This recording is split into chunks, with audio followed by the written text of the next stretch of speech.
Alright, welcome everyone to another Eric flight. Hopefully the music's just switching to another track there. That was kind of weird. Oh yeah, it is. Okay.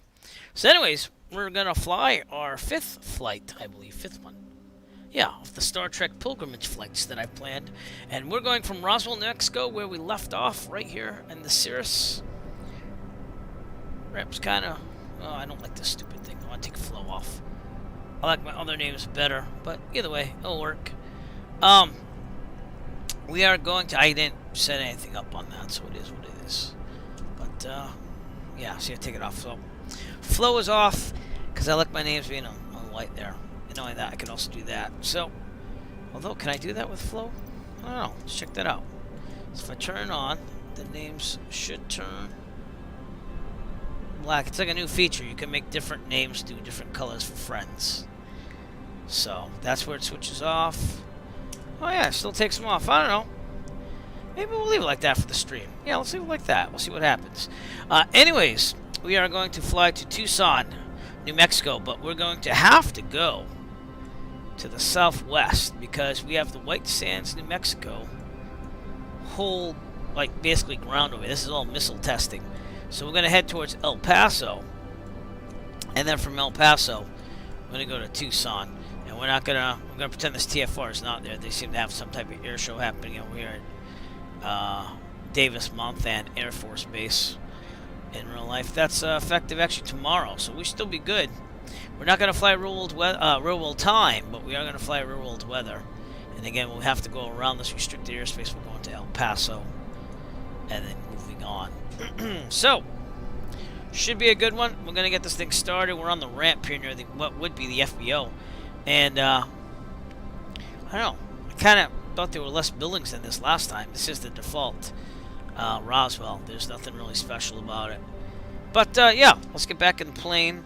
And my tablet was still downloading, like, charts and stuff. But I think we're going to be okay. Because it's not like I need the newest ones to do this. We're going to fly VFR. We're going to cruise at 8,500. And I'm going to stop it from downloading all these plates because we're not going to need them anyways. It has the old ones in there anyways. Checklist for the SR-22. It's looking really good. Just making sure on stream it's looking good. You know, looks pretty decent. Okay, pretend that we already did the pre-flight, so we're in the plane ready to go before starting engine. Pre-flight's completed. Emergency equipment's on board. Passengers have been briefed. Seatbelts, seats, harnesses are just secured. Starting engine, external power not needed. Brakes are held. They are now. Battery master switch is on. Everything is off, right? Yep. Oh, wow, cool. Might actually have it today. I thought I turned those lights off.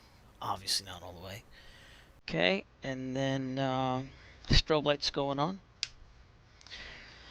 And then mixture full rich. Have full fuel, which is nice to see. Sometimes, even though you do it, it doesn't put full fuel. And this is also the first time I'm using the update. Update 12, so. Alright, mixture full rich, power lever full forward, fuel pump prime, 1, 2, 3, then boost. Very good. Alright, propeller, I'm going to call clear in a second. I'm going to go back to 1/4 of an inch here on the throttle. Good enough there. And here we go. Clear prop. Clear prop.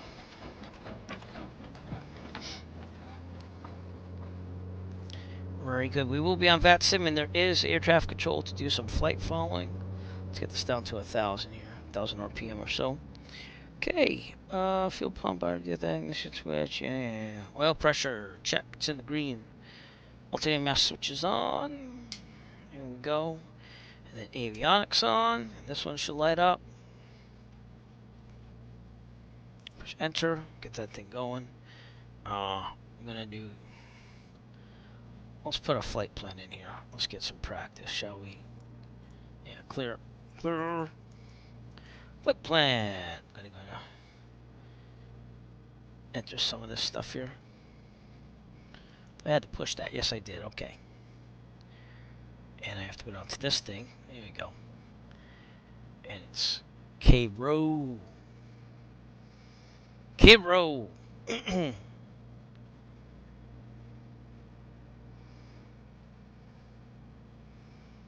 KROW.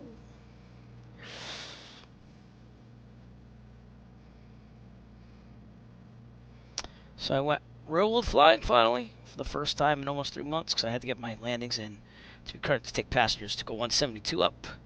Did 3 landings at Plymouth. I did attempted landing at Taunton, but I have no clue on the runway. Maybe let's check the weather here first. Oh no, I didn't connect the GPS. There we go. It's connected now. Right, I also didn't put in my plan, so let's put a new plan in here. KROW to El Paso, basically. Yeah, that's something you want to tablet. You gotta watch what it types in Tucson. Active. We also have to make a point to the next destination. But we are gonna. Oh, what happened there? Oh, I put now. Whoops. Yes. That's what I'm saying, because they'll have autocorrect on the tablet. Add. Move that to the top. That's how Avera works, by the way. Yep. There we go. So that's kind of what we're doing. We are going to go around this restricted airspace, though. So, just know that. Military operations areas, we're going to pretend they're clear, because there's some down here. See, like that? Playas. But other than that, we should be a pretty straight shot there. El Paso. El Paso is not the worst place. We haven't been there in a while on stream, so. Alright, why isn't this thing working? Uh-oh. Uh-oh, guess what's not working? My radio panel's not working. Why is it not working? Alright, I'm gonna have to disconnect some USB things. This could be scary. Let's try it.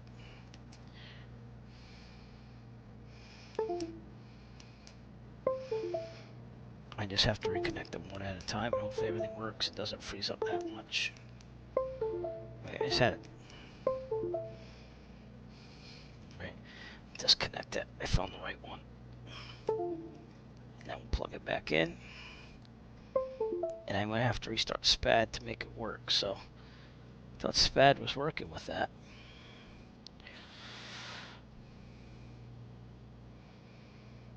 Alright, let me update SPAD. This looks like there was an update on the LVAR. So let me do that, and then I'm gonna restart SPAD, and hopefully everything works. Hoping it works. I just shut down SPAD. The screen is going to flash for a second, so just give me a second here. Please work.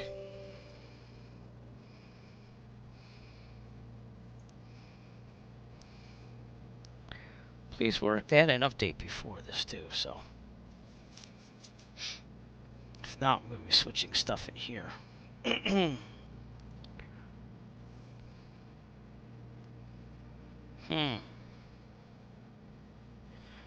I've flashed a little bit.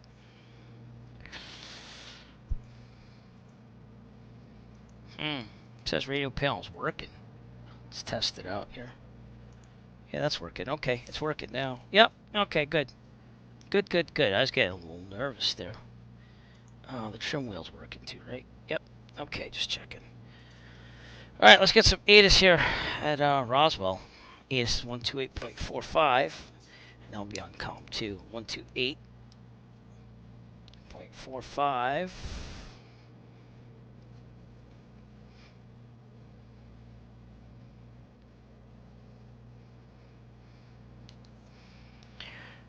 Let's see what we got here. Turn this up.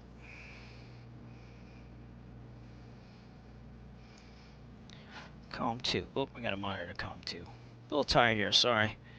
I'll tell you why.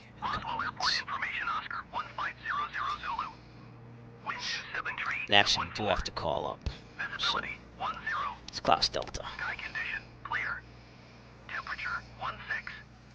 Dew point 10. Altimeter 29.81. ILS Yankee runway 21 in use. Landing and departing runway 21. VFR aircraft. Okay, get some winds here.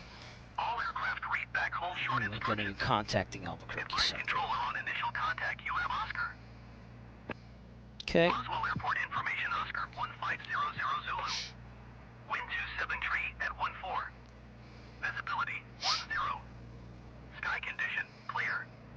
Temperature 16. Dew point 10.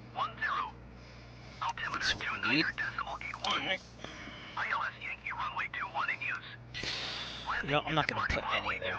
Enter. VFR aircraft, say direction of There's flight. El Paso. All aircraft read back hold short instructions.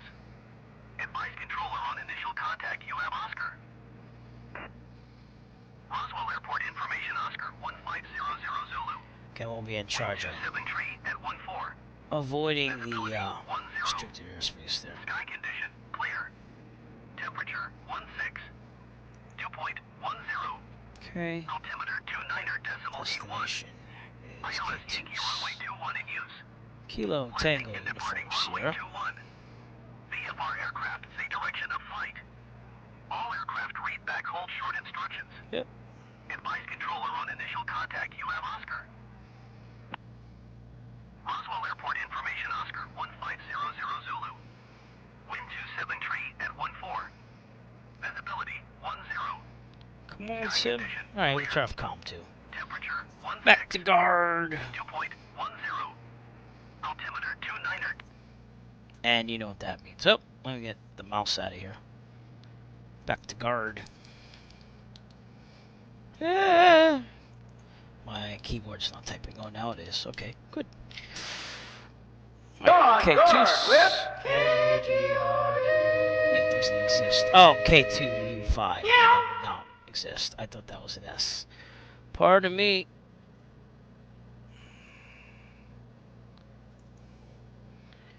Alright, accept that, and we're good. Alright, that's what we're doing. Alright, back to our checklist now that I got all that stuff. Oh, I gotta get rid of all this crap that I've been looking at on here. We got Discord, we got all the stuff. We have this notes I took, and Twitch, and Facebook, and now I have to open up the checklist again.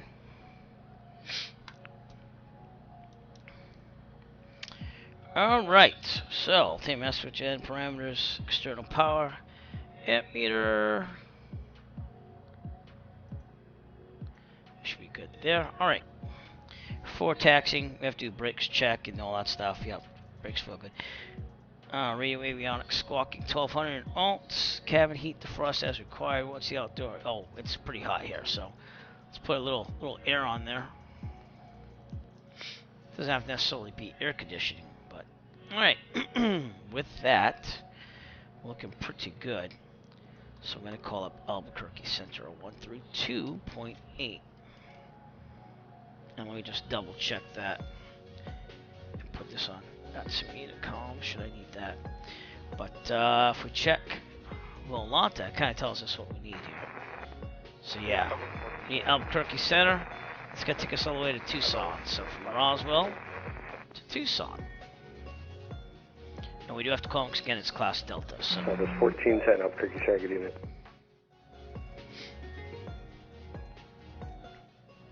Albuquerque Center, November 489 Echo Foxtrot.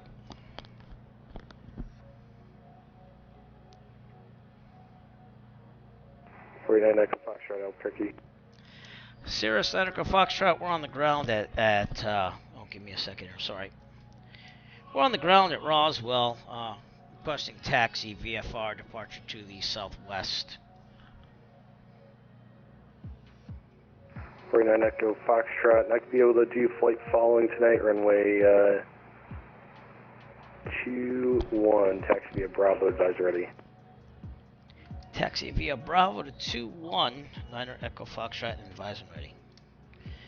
Citation 1, Hotel Bravo, call your present heading, and no flight following tonight, according to him. Alright, so we're going to turn right out of here, go up that way, and get to 2-1, then we're going to do a run-up when we get over there. One more time, a check of the checklist here. We're going to taxi, check all that stuff, and we're good.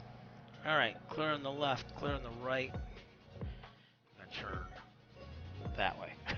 Oh, by the way, we do have Jean Luc Picard on board tonight, so we will make it so.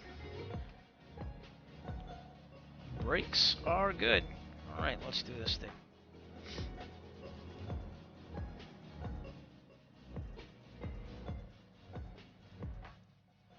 Senator 514 Delta Victor, sorry for earlier. I'm just trying to request lower, I guess.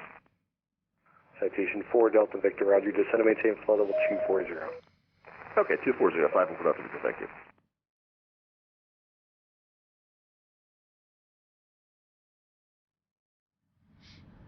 Got some American 343 yeah, traffic LA here. Center 135.55. Good night. Yeah, Express and stuff like that. Pretty cool to see. Okay, let's get on United the taxiway here. 1892, call maintain flight level 300. You can see that sometimes it doesn't line up perfectly in a air, but still is useful. So anyways, today was interesting. I was out on a 321 personal X-ray, day say altitude. because my son had surgery today, which went very well. So he's relaxing, and I contact, climb maintain couldn't flight sleep level last night that well. 410. I was up since 3 a.m., so I've been living off of coffee all day. But I did want to get this flight in if possible, so we're gonna make this happen. And we're not in as much of a rush because pretty much this weekend we're just gonna be hanging home. Maddie, my daughter, is at my in-laws sleeping over. American 1953, So Albuquerque Center. Good everything's just evening, kind maintain of peaceful 350. here. So, see what we can do. Bravo's up ahead. We're on Alpha right now. Take a left turn on the Bravo. Looking pretty good here in Roswell, New Mexico. Default 81 here. Hotel Bravo, turn left heading 350. Sure Descend that and the maintain taxi 3000. lights would not be in the middle of the taxi line. Just a thought.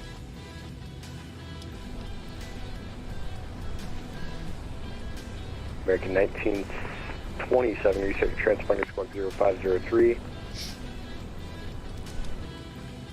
So regardless of flight following or not, I had to call anyways to make sure that I was clear to taxi to 2-1 here.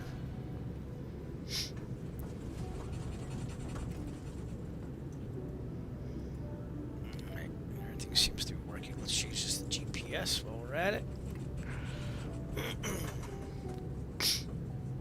Still have to do the run-up when we get near the runway. United 1932, Albuquerque Center. Good evening. Your radar contact, maintain flight level 350. And I just noticed that one of my programs went down, so let me remove 227 that. Whiskey Charlie.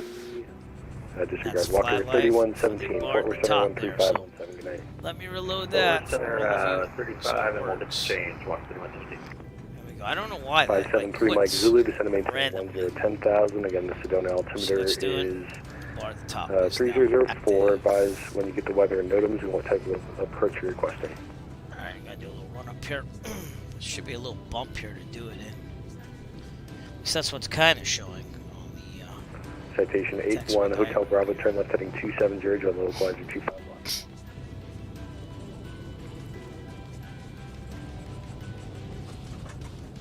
A1 Hotel Bravo, when you roll out the field, it's going to be 11 o'clock, about 10 miles, port field site. Okay.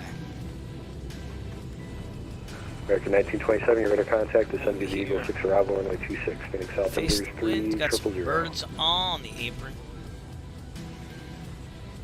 Don't run them over. My apologies. American 1927, Right there. descend via the Bruiser, 1 arrival, runway Alright, 26, Phoenix South, checklist. numbers Run 3000. up. So, before takeoff, caps handled, seatbelt harnesses, doors, brakes, flight controls. Free and correct, they are. Trim set for takeoff. We'll have to take its word for it because this thing does not work for the trim. A1 Hotel Bravo, code visual kinda approach, runway sad that 25 left, code OIN Stay 25 left, fixed the wind that. is 26014. Autopilot disconnected. Flaps set to 50%. Check. They are Okay, going down. one Hotel Bravo, actually tower's going to stay online for a couple more minutes. Okay, flight and engines check is Cancel good. landing clearance, contact being Side foul altimeter check 128.9. is set. We're looking good. About 3,600 is correct. Alright, fuel quantity. We are full. We're going to have to also do mixture on the run up there. See that we're at 3,600 above sea level. Fuel selector. Yep, propeller check. We're going to 2,000. At That'd be a 859 D10. Albuquerque Center, show your position. That would be fine. Here we go.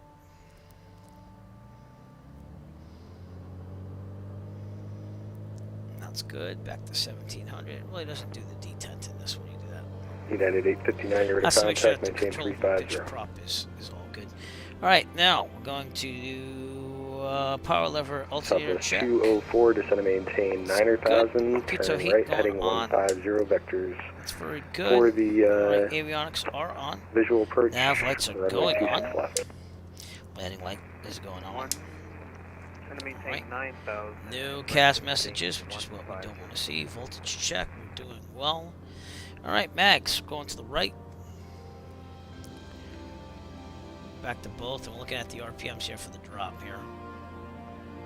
left. American 1829, Back you're to to contact, both. climb maintain flight level 210. Power lever decreased to 1,000, but you know what? I'm going to keep it up here. I'm going to already lean it out here for maximum power. So here we go.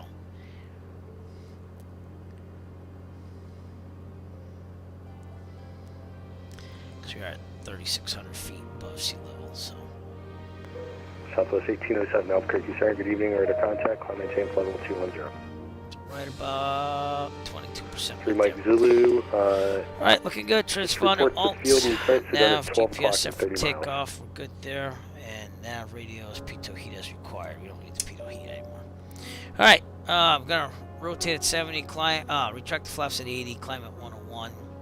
If there's problem, take full mechanical emergency. Otherwise, and there's enough available runway ahead of us, we'll abort, take off, and land directly here on the runway. If we are under, let's say, 4,400 feet in this problem, mechanical emergency, otherwise, we'll land directly ahead and then 130-degree turns. Best guys for this is 88, I believe. I thought it was 88. All right, we want to kind of stay here.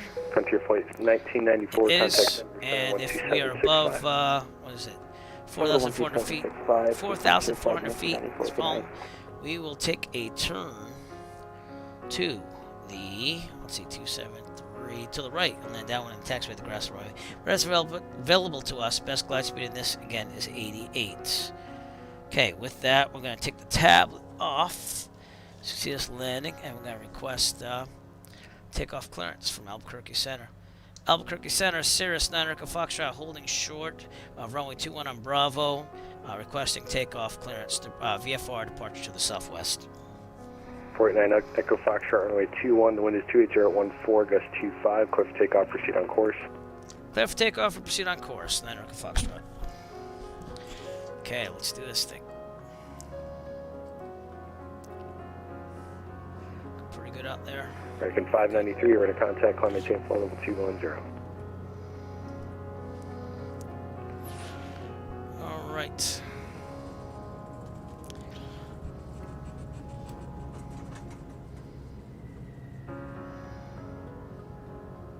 Middle. Heels on the floor. Full throttle. Here we go. Jean Luc, hang on, my friend.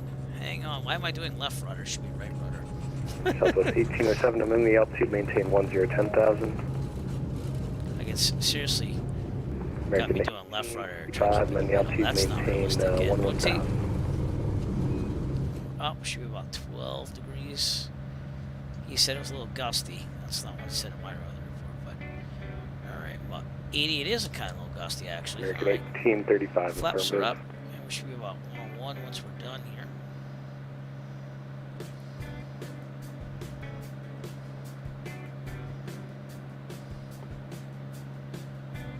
American 2112, it's under close. American 1835, my 2 traffic got there 2 o'clock southbound, 737 out of 10,000 for Okay, climbing up to we are 210 going in a to moment. turn, well, actually we're going to just head directly on course here. So that's what we're Southwest doing. 1807, climb maintain flight level Departing out of 210. Roswell, New Mexico, everybody say goodbye. So we are Southwest out of here. 1202, contact Houston Center, 134.42. Might be nice if we stayed on the road ahead. 4442 Southwest. We get there. It's also hard to fly like this.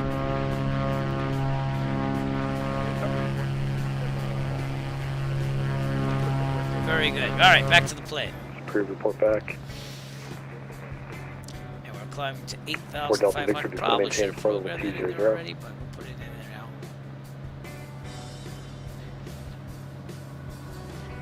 That way it's there. All right. Southwest 111, push on Delta's approved, advisory to taxi. As far as that, let's get the autopilot on. And we'll go. American 1835, descend and maintain 4,000. There. Nav. Because we should be lining up American pretty easy on that. 1829, climb maintain flight level 370. It's doing a heck of a correction yet again, of course. Southwest 204, turn left heading Well, anyways, 050. It's on. Auto is on. Intercepting. Yeah, see, now it's going. It does wide swings. I don't know if it does that in real life. Roswell, New Mexico. We'll see. Sayonara. Jean Luc and I are on our way It's the Star Trek first Zulu, contract Roger, record visual missile purposes on the silo. airport. Missile Cancellation silo, on the which ground, is the where they frequency, filmed or in the air. Zefram Cochrane's use of a nuclear missile for the first capable warp drive for Earth. And that's why we're flying out Roger, to Tucson. 514 Delta The Victor, filming contact LA location. Center 135.55. It's not the fictional location of where it was, because that was in Bozeman, Montana. But we're going to the actual Frontier place. Flight 2048, they contact Fort Worth filmed Center all of that stuff. 135.17, good night. So, Over to Fort Worth Center, 35, 35, Boeing 17, Frontier 2048, we'll see ya. American 583. climbing at 8,500. Looking good here. Southwest 1807, climb maintain, flight level 320. And I want to make sure everything's working here. Everything is working. Yay. Lost is in cache for the Google Maps imagery. So hopefully no problemos. Real world weather, but not real world times. We want to fly during the day. And we are coming out of Roswell. Lots of desert. That's what we're going to see. That's what I'm thinking anyways. We got to go around White Sands. And, yeah.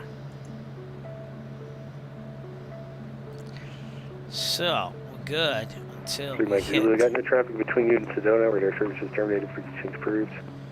right around here. We just got to be careful. And we'll use the electronic flight back to do that.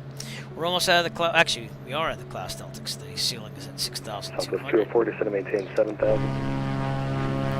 on our way. Look at that. Look at this Mike scenery Zulu, no right here. traffic between you and Sedona. Radar Pretty services nice. terminated, frequency approved. You guys need 197, are you here?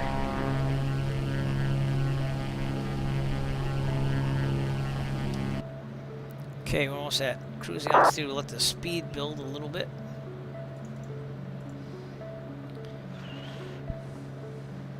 American 1329.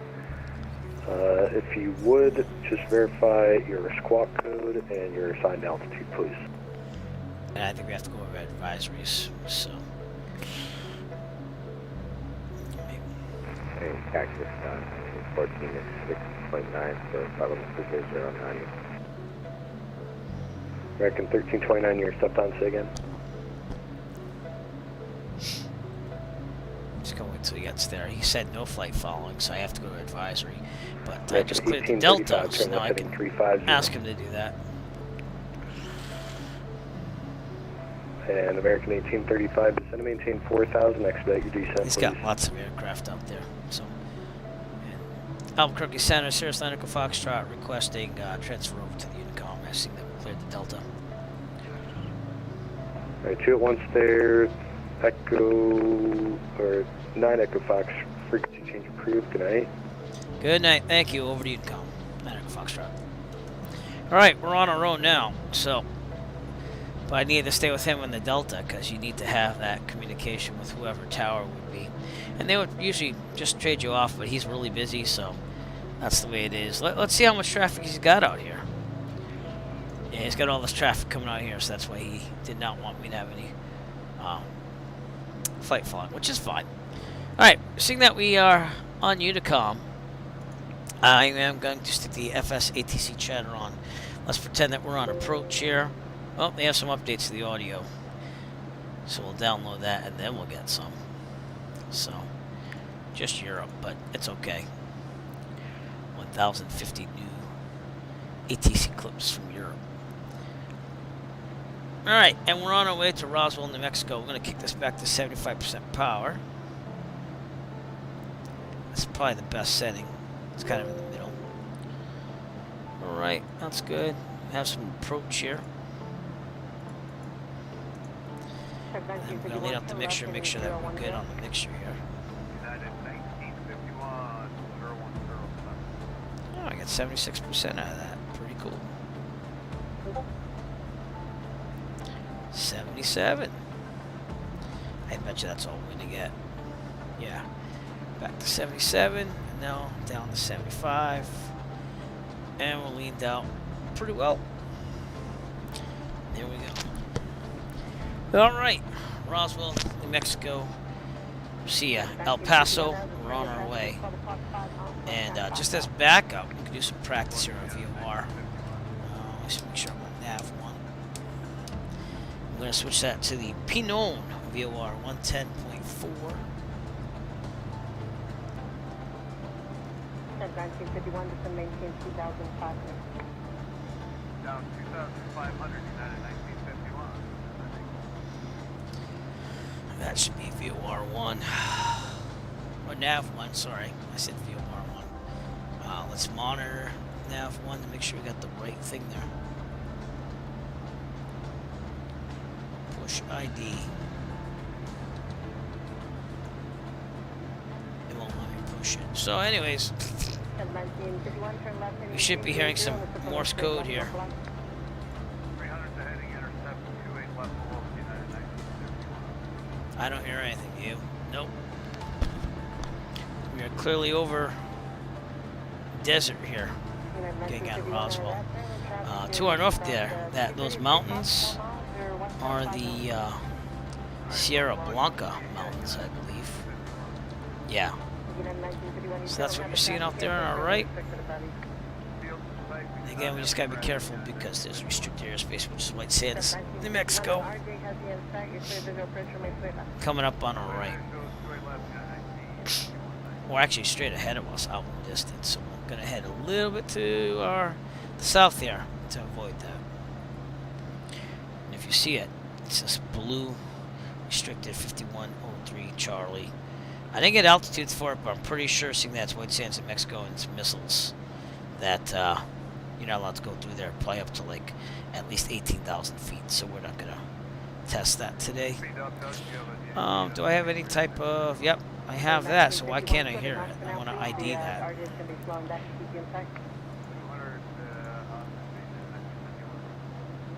I'm not hearing any ID.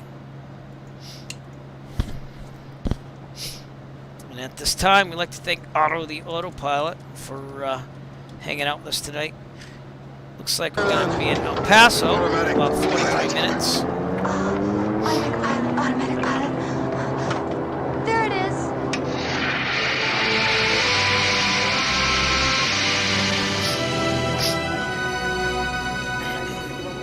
I'll go back to the passengers. As we traverse south of Sierra Blanca Mountains, plural. Some ranches and stuff down here. So that is on the sectional for that ranch in front of us, actually. Somewhere here. Pretty nice colors, though, huh? I like them.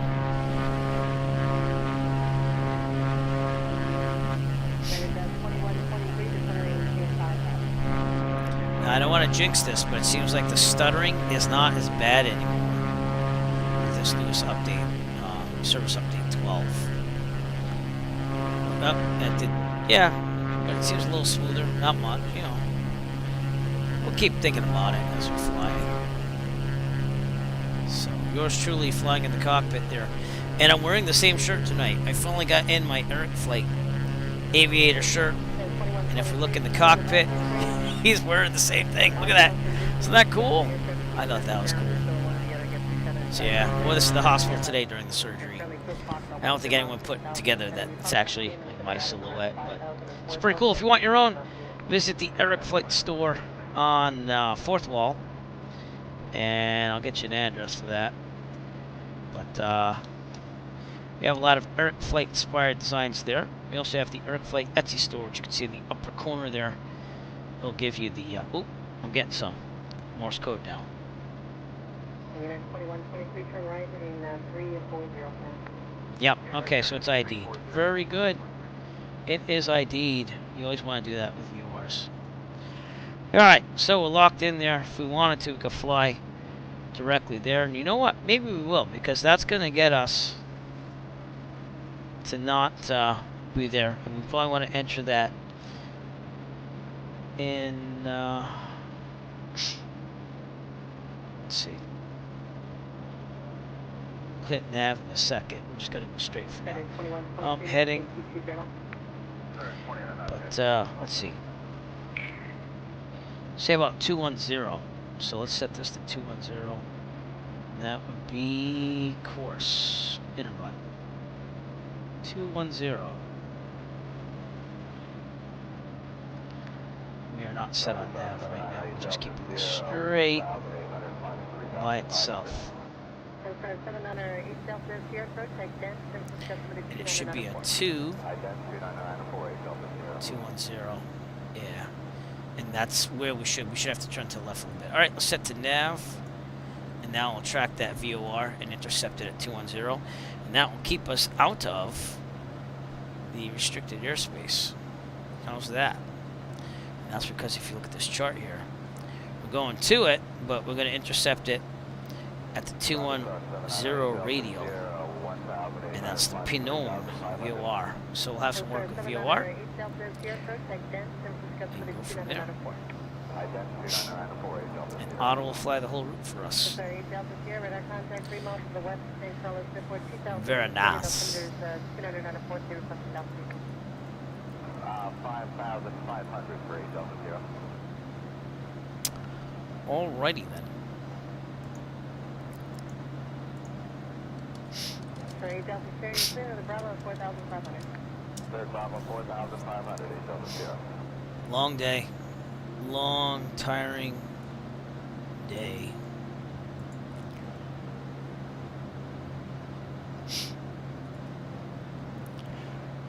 Again, just lots of desert. We're not going to see much out here, but it's going to intercept that VOR. And then, how far away are we from that? 100 nautical miles. Oh, from El Paso, actually. That's the GPS, yeah. From the actual VOR, I think we have to display that here. Optional bearing 1. 30.9 nautical miles away. Oh, there we go. Alright, so nav 1. Wind is a slight headwind. 268 there. So it's going to push us to the left.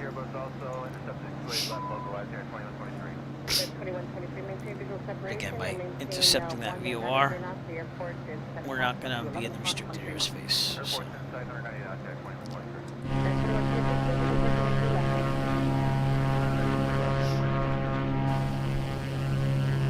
Beautiful colors, huh? I don't see that every day.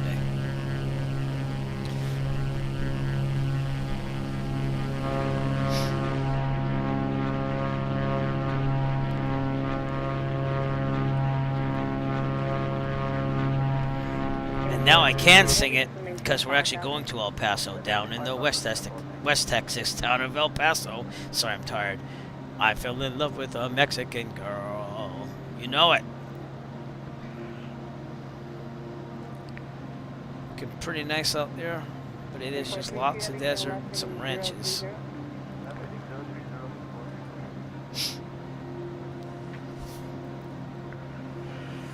Let's see.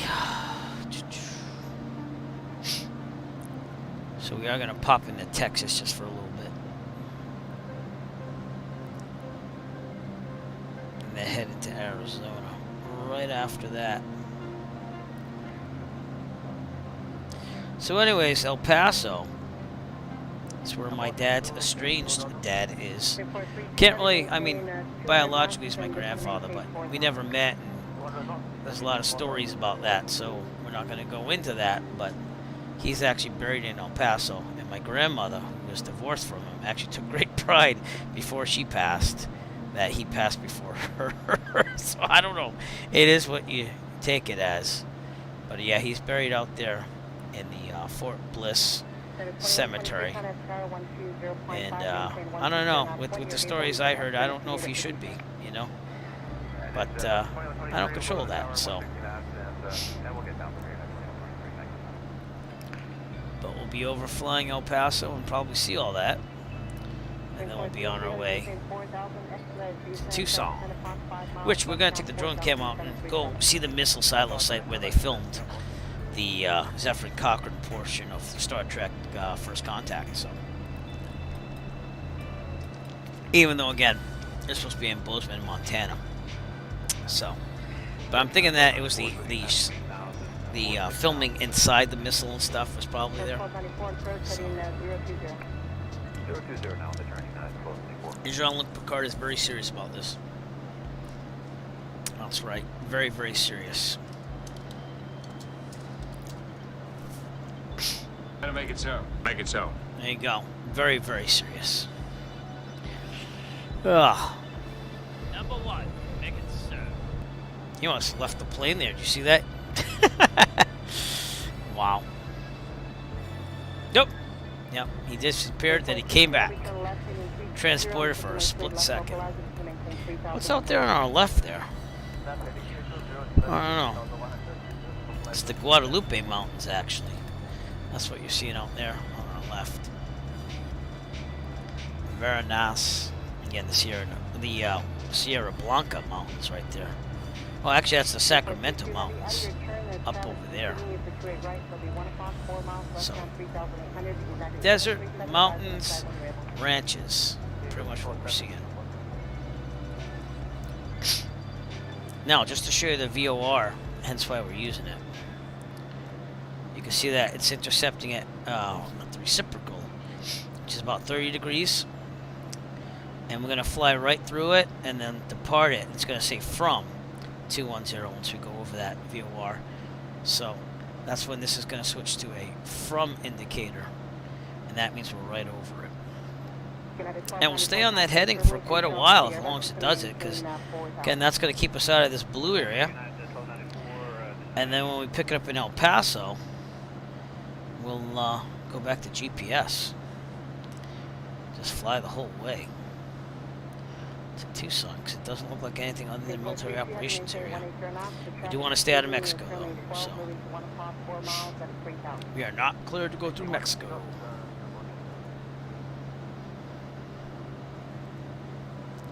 Man, I remember one of the first things I did when I first got my Flight Simulator.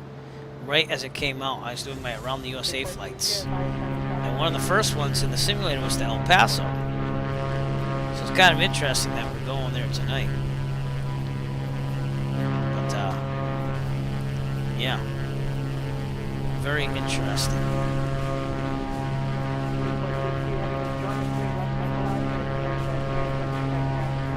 We're also going to see if we can see the VOR in the imagery. Maybe, maybe not, who knows? That'd be kind of interesting to see as well.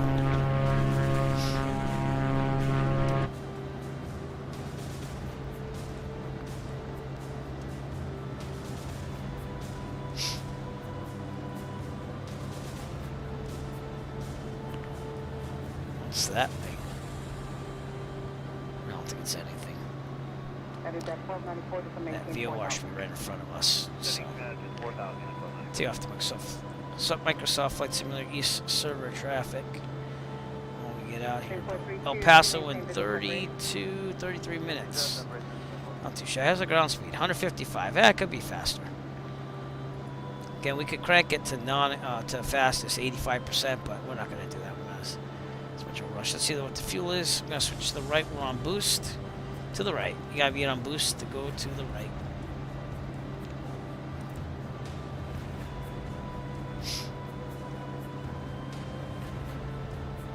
I was watching a video on YouTube today about a Cirrus that did not have ice protection, and it basically crashed and the pilot died because it was in icing conditions, and he was trying to get to a airport, and he did a graveyard spiral down to the ground. It was pretty sad. But kind of tells you to look at the weather, because the weather changed on him. That's what happened. He didn't get the most updated weather before he left, so it's kind of on him at the same time.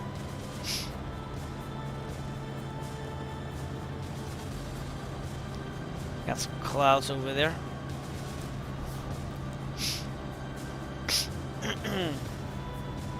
To me, or does that look like a little bright to you?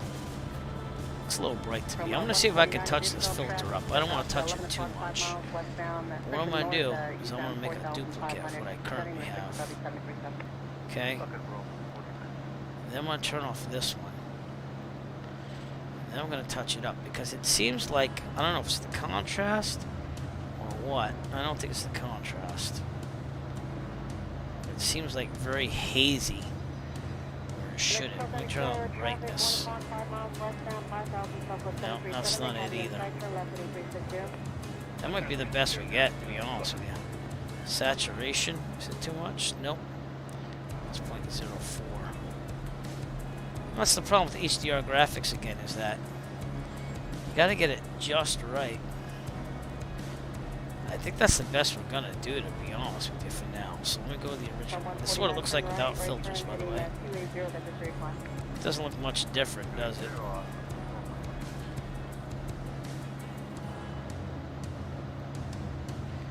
I guess we'll just leave it.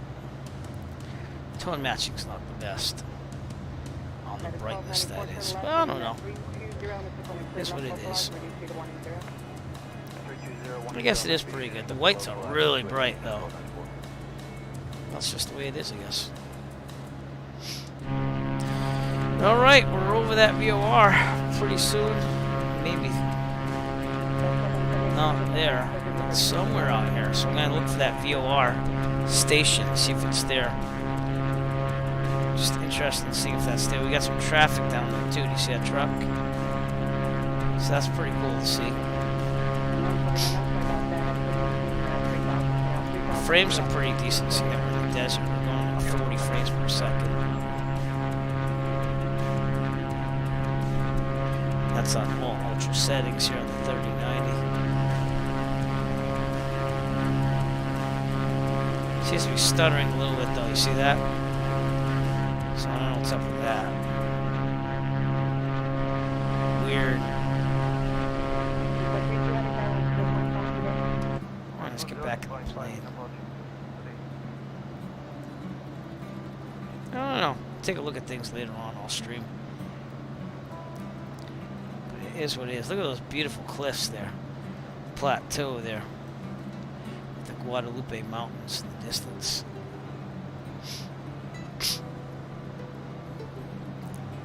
Nice scenery. Alright, we're just about over that VOR, so this is going to switch. Then we'll look down right away and see what it is. But we'll keep it on a from heading here from the VOR.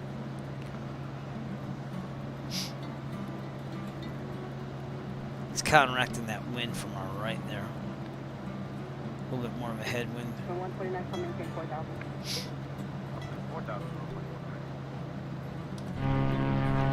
It's got to be up here somewhere. Look for a white circle type thing. That's the VOR beacon.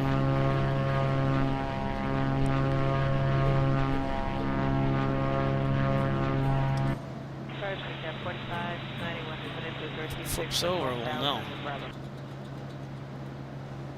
Picard 4591 approach, altimeter 2999, runway 1. Runway 1, let's try the new one.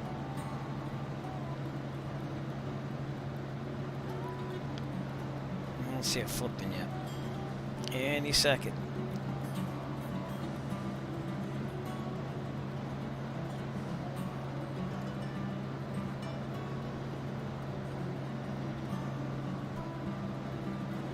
Come on, flip.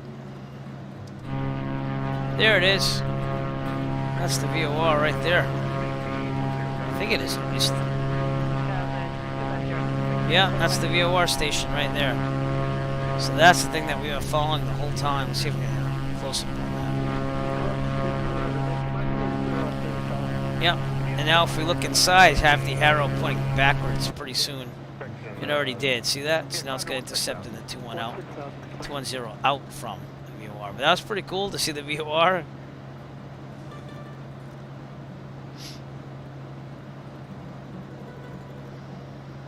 And we'll just stay on this heading.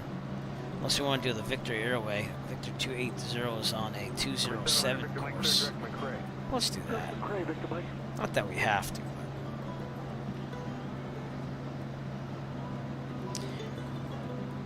And we don't have to follow the Victor Airway. Again, we're all on our own here, but we'll do it anyways. If you're wondering where I'm getting that from, it's on the sectional here. See this blue route, Victor 280? That's a airway coming from the VOR. And if you are IFR flight, you could use that. But this is a VFR route, actually, so you'd have to get a comparable IFR route. They're actually slightly behind you now, no back.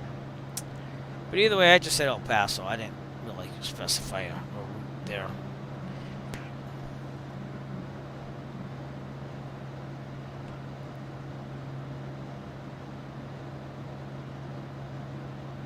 Fairway 33 Search airport 2 o'clock and 10 miles. Showing 30 clear visual approach, runway 36. Getting close to El Paso. The whole flight was supposed to take a little bit, like around 3 hours or so. So.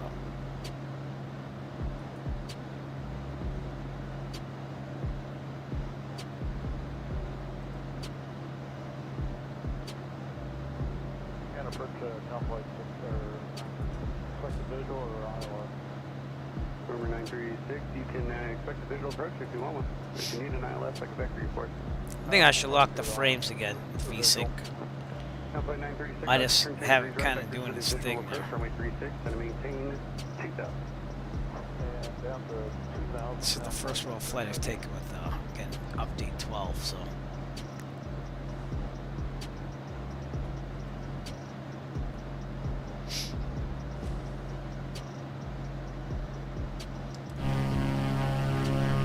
Beautiful scenery.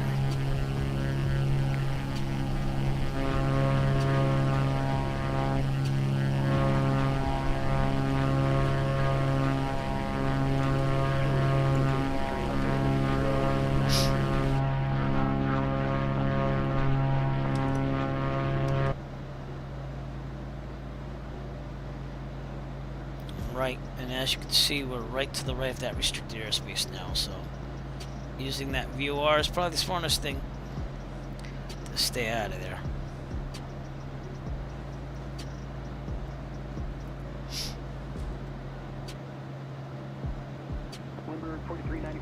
It's that thing. Oh, it's a road, okay. Again, just lots of desert, not much else to look at. Beautiful colors, though.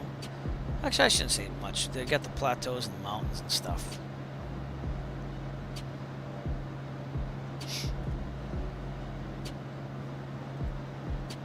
Doing good on fuel. There's a fuel flow going on right now. 17. Yeah, that's about right.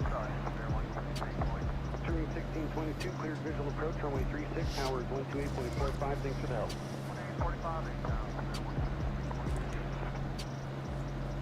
We might also stream and fly tomorrow.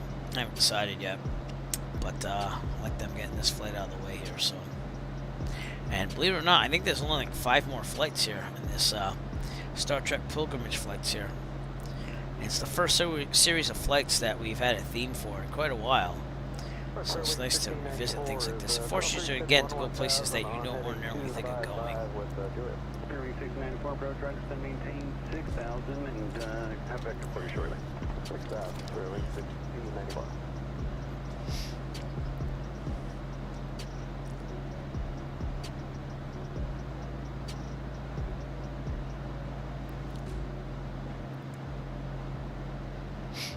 There's a wrench off to our left down there.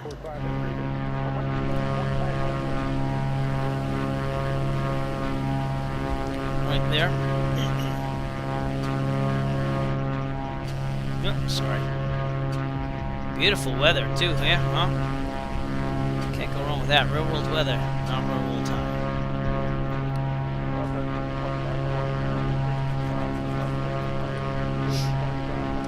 Roger, thank you for Charlie. Have low returns for you about 12 miles.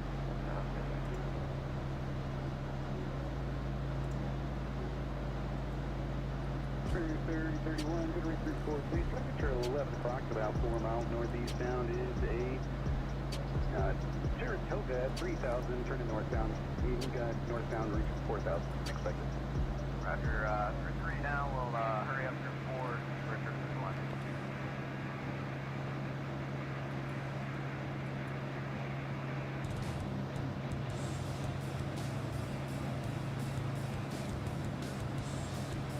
What are those mountains? That's the KROW mountain and wind mountain out there. Very interesting. Or is that straight ahead of us? Yeah. Alright, so what's on our left there? Doesn't really say much. 25, 29, descending 3,000, turn left, right, 7. I wonder what that is. It's not on the section. They just kind of show little mounds.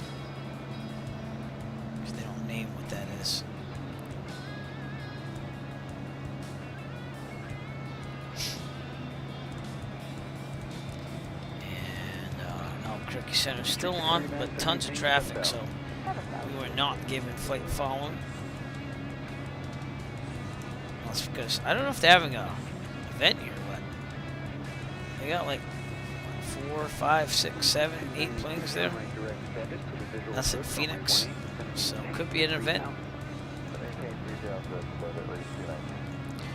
Here we are coming down from Roswell, staying out of that White Sands, New Mexico area. And we're going down to El Paso here. Following right across the border to Tucson.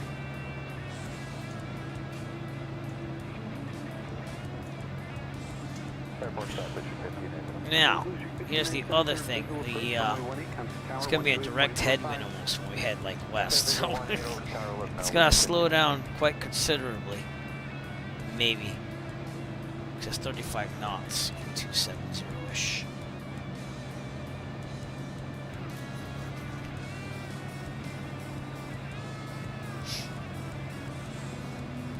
American 2319, leveling 11000, we've got Delta. 2319, approach, roger, thanks for Delta. Turn right direct 7, maintain 3000. Take direct 7, going to maintain 3000, American 2319. Ugh.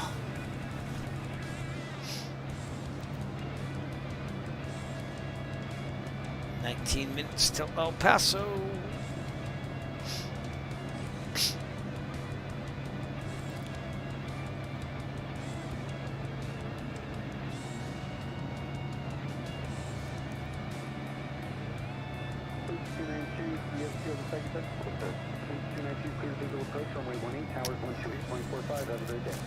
Can't even find out what these mounts are, but that is towards the White Sands, New Mexico restricted airspaces.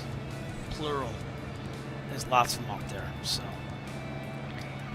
Should we take a drone out there? I don't know. Let's try it. We're in the air, so I don't think it's going to be a problem. We're going to take the drone and go on the restricted airspace. How's that? Make it so. Make it so. You know it! Digi Driver, welcome to the broadcast. Number 1, make it so. Welcome, sir. How you doing? We're about to take the drone into the White Sands, New Mexico restricted airspace. Let's see what we can see out here with Google imagery.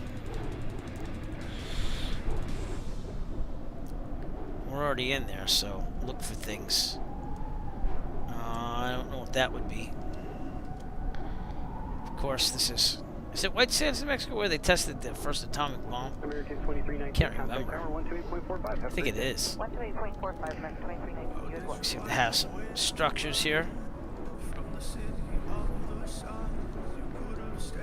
And, yeah, I don't know where that would be. But, yeah. No problem with that, sir. So anyways, this is restricted airspace over here. Did see what seems to be some bunkers or military installations here. We're way out in the distance there, and we're avoiding this with the plane by tracking a VOR. So, what's that thing? Yeah, so, you know. Oh, there we go. There's like a missile test right there. Yeah. So that's why, again, this is restricted airspace. So we're just going to go back to the plane. Now there's the White Sands of White Sands, New Mexico. And go back to the plane now. The first place we're going is El Paso. So. Oh, cool. Yeah, so try to make it so that the taxiways and the runways are clearing that, because they actually do a pretty good job plowing there too. So, but you did a nice job. I hope those pictures helped you a little bit. So if you need clarification on what those are here and there, I can help you. But if I had enough time, I'd just go walk around the whole airport. But then it looks suspicious at the same time, taking pictures.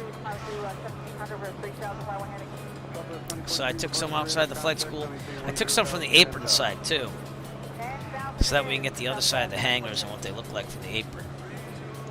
That's the one with the Alpha 1 signs on it. But El Paso, here we come. White Sands, New Mexico. Right out there. Well, White Sands. Restricted airspace.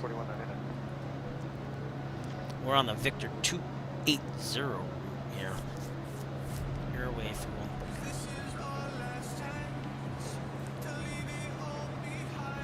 That's why understanding VORs is important. We're 30 nautical miles away from the, what's it called? The Pinon VOR.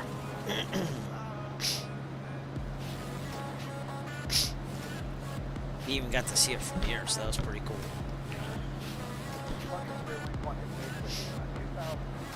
I don't know. I'm gonna have to do something about this frame rate stuff because it seems to be.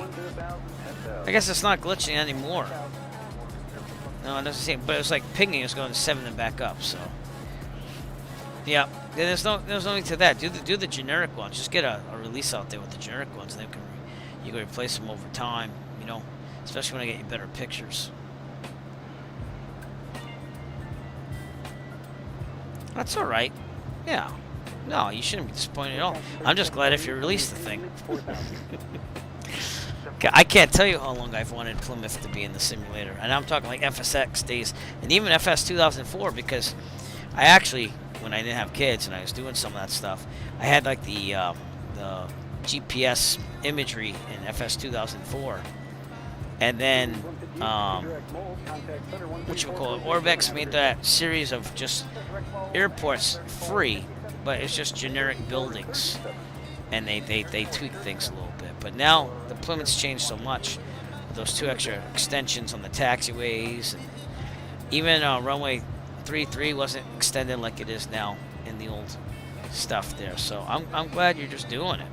So, and it is an awesome airport, to be honest with you. So, I actually saw a Cirrus Vision jet when I was taxiing back. Right at Plymouth, and I thought it was the coolest thing. I was like, oh man. I actually got to see one in real life. So I've seen a lot of things at Plymouth. I saw the Goodyear blimp. We had some World War II bombers. In fact, we had one World II bomber that actually basically crashed a couple weeks later after I saw it at Plymouth, and I felt bad about that because it was a total loss, and even the crew. But yeah, yes I did. I saw the helipads, and you put them in the right place. That's where the Massachusetts State Police are. So. There's lots of helicopter traffic there in general, too, because they're training there. So, you did good. I saw the whole thing. And, oh, hey, also, not to put pressure on you, but if you feel like taking a couple pictures of those shirts that I sent you, it'd be kind of cool to post some of those. But you don't have to. You don't have to do anything I ask. I'm just letting you know that now. But I hope that you enjoy them, and I know that you love the KGRD one, so... Yeah, so no rush. I want you to obviously enjoy life. I'm just you're the first person to really get those shirts, other than Good Fixins, who got the remove before flight T-shirts. So just want to see people rocking it. You know what I'm saying? If possible. Got some contrails out there on our left. All right, so here's what we're gonna do. We're now going to tune in to the El Paso VOR. That's 115.2.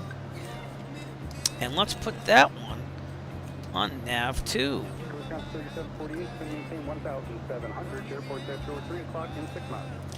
Okay, and that should be picking El Paso. It did. We also have to verify that, the ID. I don't know if you can hear that, but you can hear the Morse code. So that is correct, and we're going to intercept that at, let's see, 58 plus 180 is 238. So we're going to make a course of 238. We're also going to set this to VOR2. So let's do that. And we're going to go 238 on that.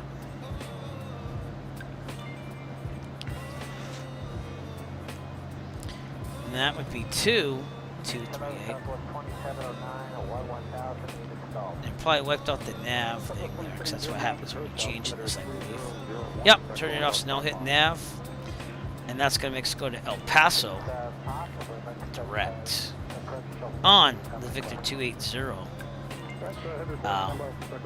Your way still. So, not too shabby. All right, and we're at 8,500 because we did have some mountains and hills here like this one over here. All right, we don't need that anymore. Thank you. And we're good. So we had some VOR work tonight. Okay, well, if you want to, I don't mind if you put that in the credits. That's why I didn't mind sending you all that swag, if you will, after you were graciously the first person to actually purchase some. So today we made some magnets. And they're pretty nice magnets. I got a Cessna 172. I'm working on the 152 design right now. But I'll probably also be releasing those as shirts. And I'm just going to keep building that store up. And I'm thinking, even though I'm advertising very slightly on Etsy, I'm thinking that Christmas will probably be the time where I'd probably sell the most, you know.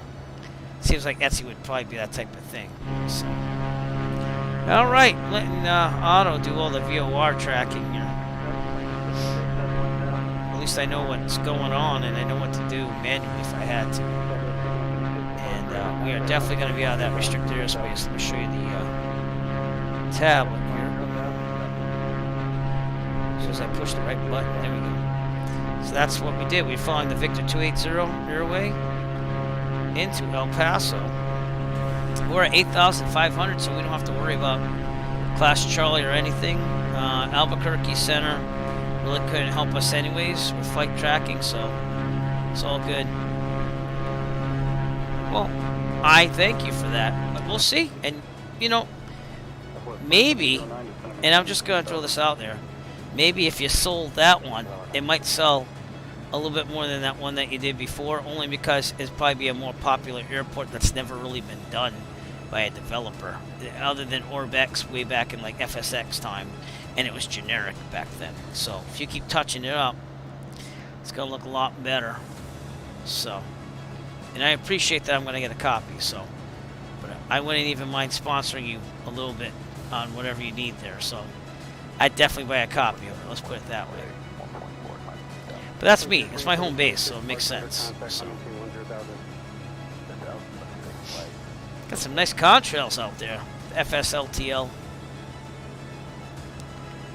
I wonder if I could get FlightAware out. I don't know.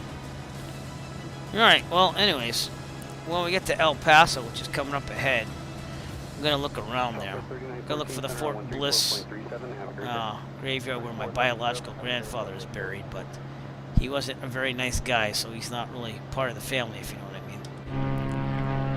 Did get remarried and stuff several times after my grandmother, and made his way to El Paso, and that's where he passed away. So that's why he's buried up there in Fort Bliss. He served in the Army.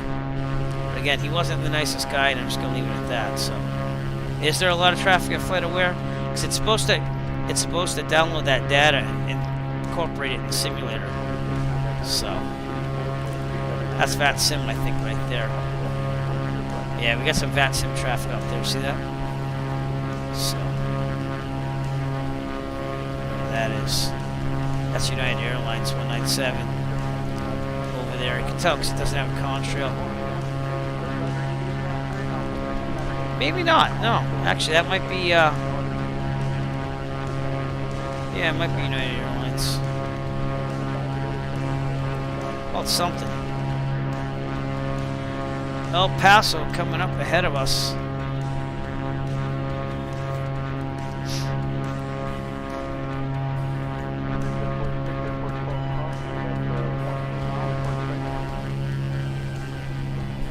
Really nice scenery though, huh? Wish I knew what that mountain was. Cerro Alto? I don't know if that is what it's called. But taking a picture of that. Oh, cool. Nice. I want to do something different than the Star Trek flights if I do anything tomorrow, but my son had surgery today, so that's why I was out of school. And he came through it pretty well. He's rested comfortably. So, but I'm thinking about maybe taking the Cirrus Vision Jet, because again, I did see it at Plymouth, and now I'm like, oh, I want to fly it again. So I don't know what I'm going to do for a flight or something tomorrow if I do one. But it'd probably be in the morning, so I can avoid everything else and spend the... Well, thank you, sir, and I appreciate that. We're very blessed here. We are very lucky in this family, you know.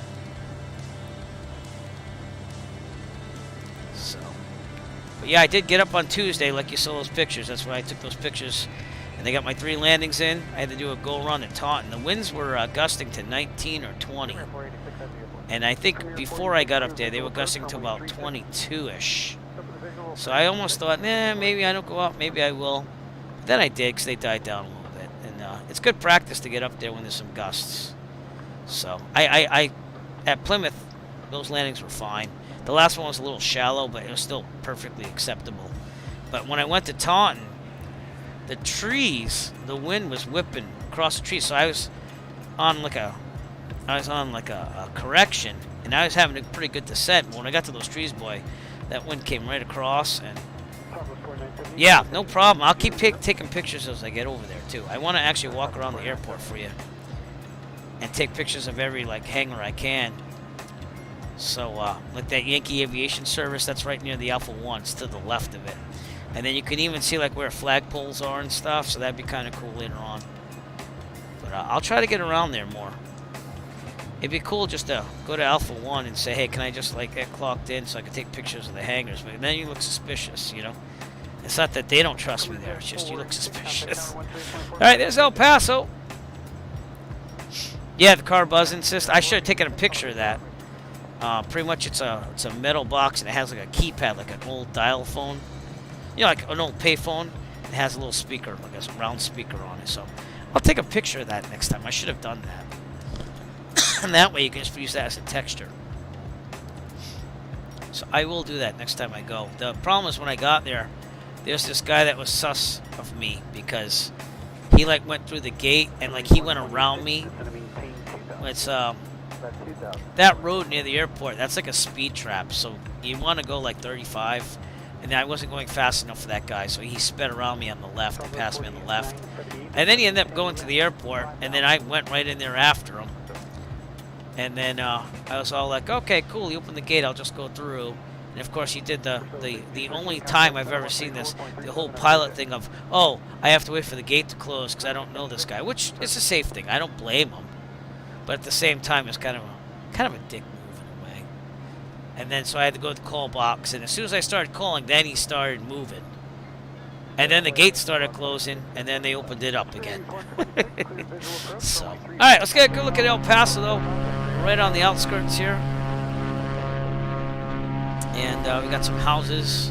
Jet Pilot Cinnamon, thank you for coming in today. Why aren't there sounds playing? I have no clue. But they will, hopefully, in a second. But thank you for coming in. Welcome to the broadcast. I trust you're doing well. Apartment life is suiting you, I hope. We're right outside El Paso right now. To get around the wet sands of Mexico restricted airspace, we're at 8,500. If I should get an updated pressure, though. Well, you know, you can't always win. You can't always win. Let's get an ATIS here. How about them Bruins, though, huh? All right, anyways. I had to do it. Oh, I finished Ted Lasso the other night. That was pretty cool. El Paso International Airport ATIS information, Charlie 0151 Zulu. Wind 290 at 23, gust 33, visibility 10, few clouds at 10,000, temperature 14, -9, altimeter 29994.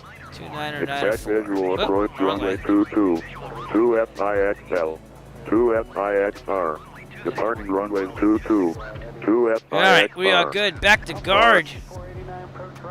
You know what that means? Oh, I was being nice. It's okay. It's alright. You're on guard with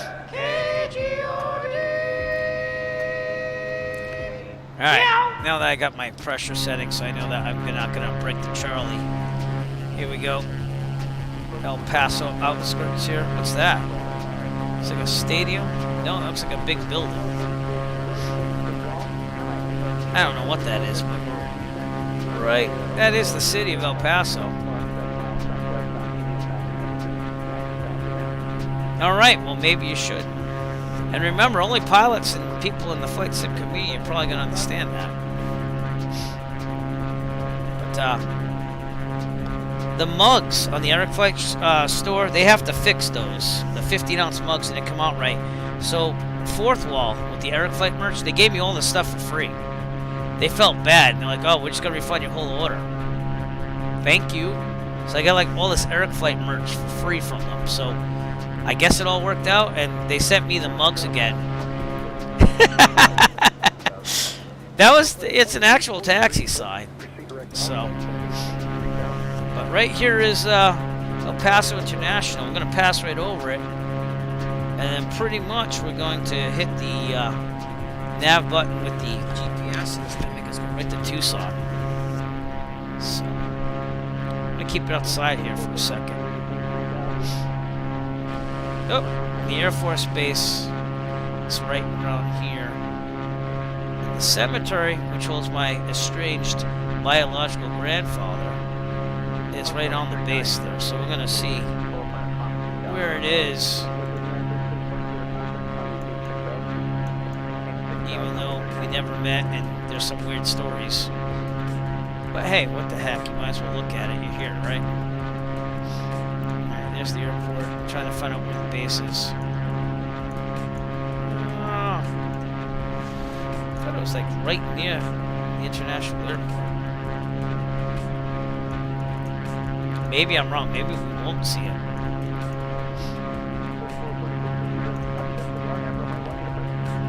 Oh, it's right. It's right north of the airport. There you go. Welcome to the broadcast, Jet Pilot Center. So Fort Bliss is north of the airport, right over there. Where's the? Oh, there it is. Okay. Yeah. So my estranged grandfather is buried right at the end of that runway over here. So we'll be passing it.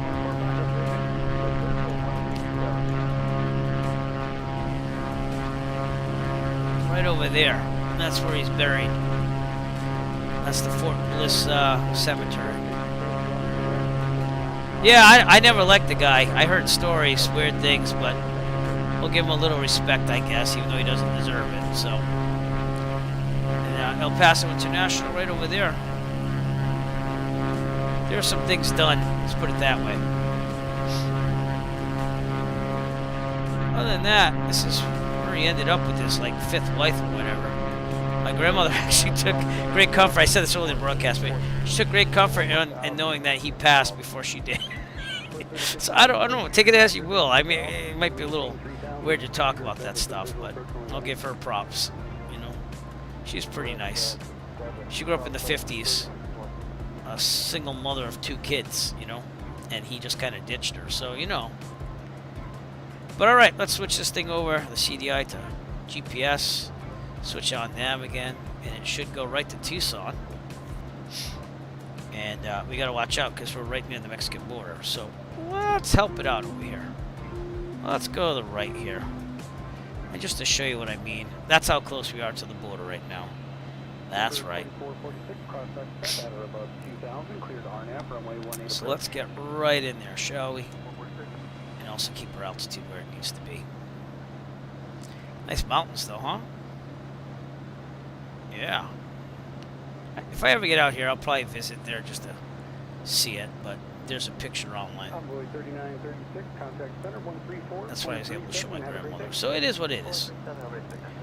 All right. That would be the border, I believe, right there. And looking pretty good. Let's get back in the United States here. Almost did it. There's also a stadium over there. They're talking about that one.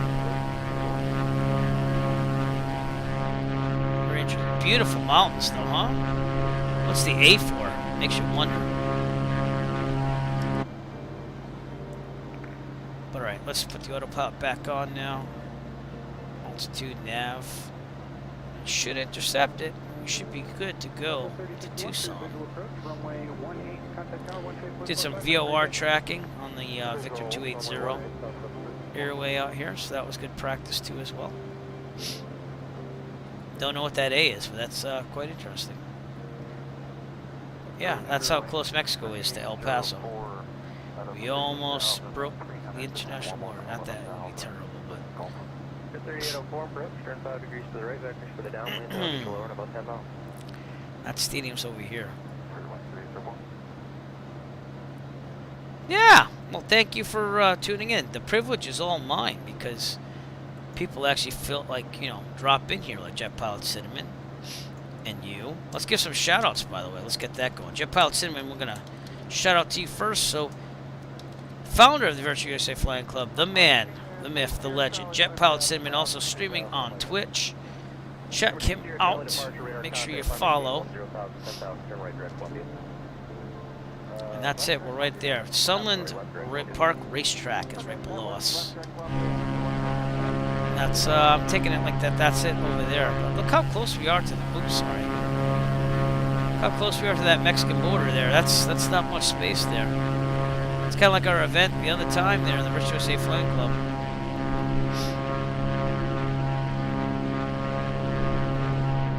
Very nice. I still can't believe that GPS even looks like that. It's literally going to hit desert again after this. Alright, and a shout out to my friend. Well, actually, you're both friends. Jet Pilot, we've flown together in real life. That was awesome, by the way. We'll do that again sometime. And Digi Driver, my friend, met through streaming, by the way, who's working on my home base airport of Plymouth, Massachusetts in scenery design. I can't have a much better friend than that. I'm gonna be honest with you. So, really, we could probably do that. Yeah, get in there. But we were also talking about maybe Bayport. I just flew on Tuesday. You probably saw the pictures, and I saw that Cirrus Vision jet in Plymouth. That was pretty cool. So I got Current to take passengers again. So, but I have money saved up. It's just a matter of where am I going to spread it out to, because we're rebounding from Christmas and the money's building up again, which is cool. But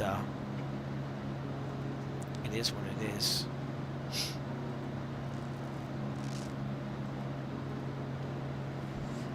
I wonder if you want to fly the Warrior or something like that, maybe the Archer. I want to get my complex rating in the Arrow, so that might be something I do, because go over with this with me. My flight instructor, he can do commercial lessons and stuff while he's waiting for his medical to come back.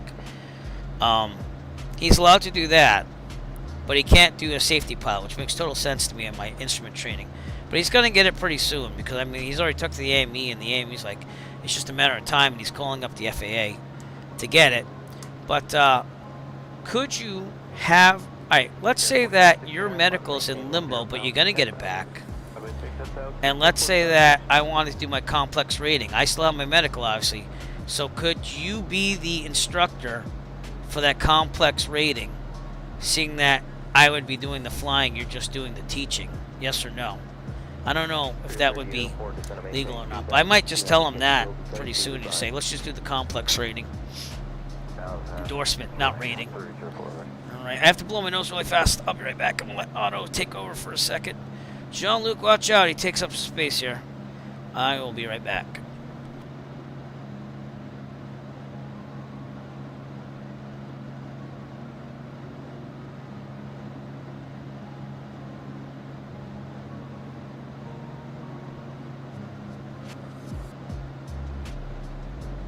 That was quick, so you just had to blow in the nose. Alright, we're leaving El Paso.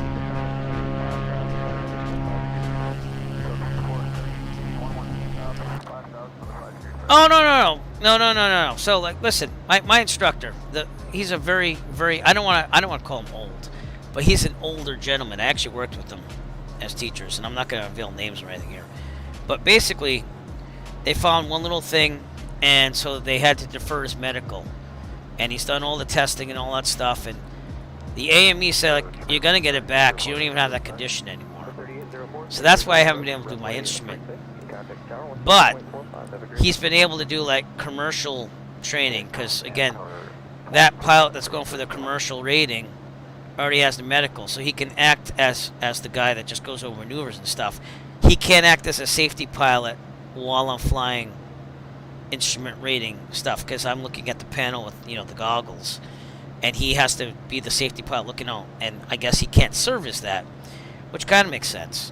So I'm wondering if he could do my complex rating, because I'm going to ask him that next time. I didn't even think about it, but I just got kind of back to flying again after a couple months recouping funds there. So Because we might do that, because that's something on my check it off list.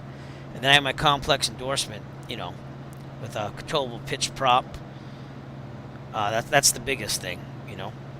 So, but that's what I need to find out. Jet pilot Sidman, I don't know if you're here, but yeah, exactly. So he's got to be the safety pilot. You can't be the safety pilot if you don't have your medical. Yep. Well, I already started doing it. It's just we had to stop because of that thing there.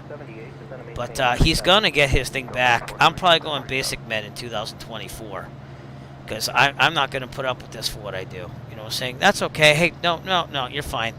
It's a lot to follow. I thought Jet Pilot Cinema might be here still because he's a CFI in real life and he could kind of tell me, could I get my complex with that gentleman? Because he's a really good instructor. And, like, no offense, he's not really trying to get to an airline 1500. I mean, the guy flew airlines. And then he became a teacher with me. You know what I'm saying? But he was working there forever.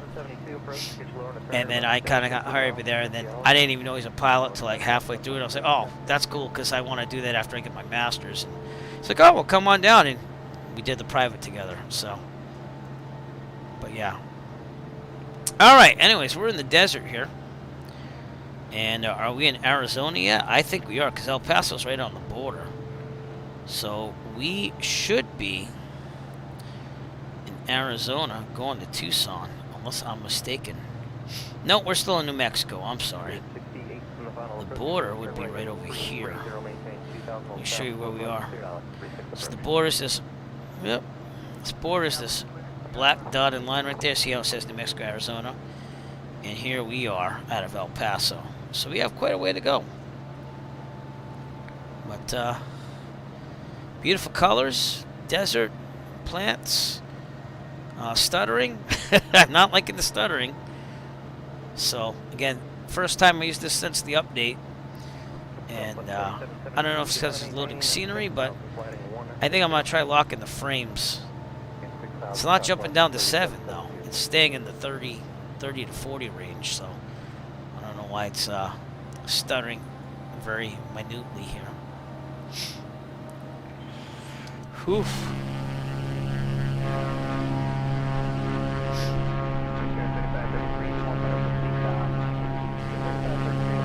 Lots of AI traffic out there for FlightAware.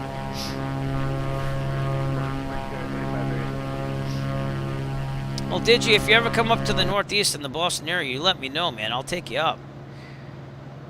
I do it for other friends. Just let me know if you ever make it up here. I know that you're not far, and I'm not going to reveal where you live because I now know that information, but I will not be visiting you there. Just know your secret is safe. Your secret is safe with me. But if you ever do come to the Boston area, let me know, and I'll take you up if we can make it happen. Yeah. I do value privacy. That's always a good thing, right?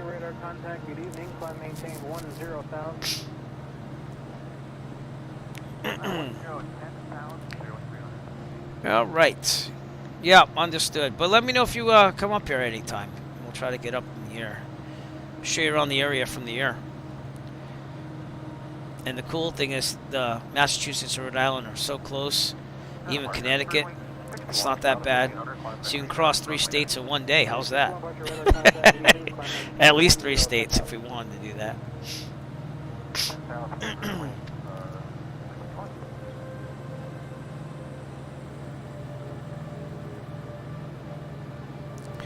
All right, we got some mountains here. This is the East Potrillo Mountains that we're seeing in front of us.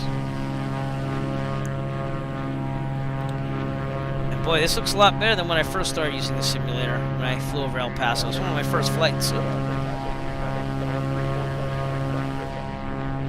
We also have to switch the fuel tanks here, so we're going to be doing that pretty soon.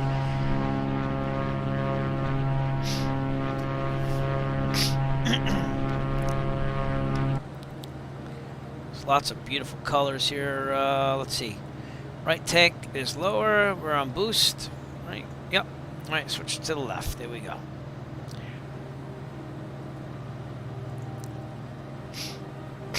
But yeah, I got to start flying the Piper Archer on the simulator because I do that in real life. That's the most expensive plane rental-wise that I fly, but it also has the 180 horsepower engine in it, so it's a little little more oomph there. And the last time I flew that was to Block Island with my friend since middle school. We went there right at the end of the summer, and we know one of the guys that owns the beach resort, at least one of them there. So we got in there and ate lunch and stuff. It was pretty cool. We went around the island, got some fudge, you know. But it's kind of cool to visit the island and be able to get off there same day, and you're doing all this stuff. It's pretty cool being a pilot on that stuff. And that's the cool thing about flying in the Northeast is you have those islands to go to, or you can go north, or you go around the coast of Cape Cod with the ocean. The only thing that we don't have till you get to New Hampshire are the mountains. But you can clearly tell, you always know when you go into New Hampshire, you start seeing the hills and stuff. Oh, really? Why? What happened?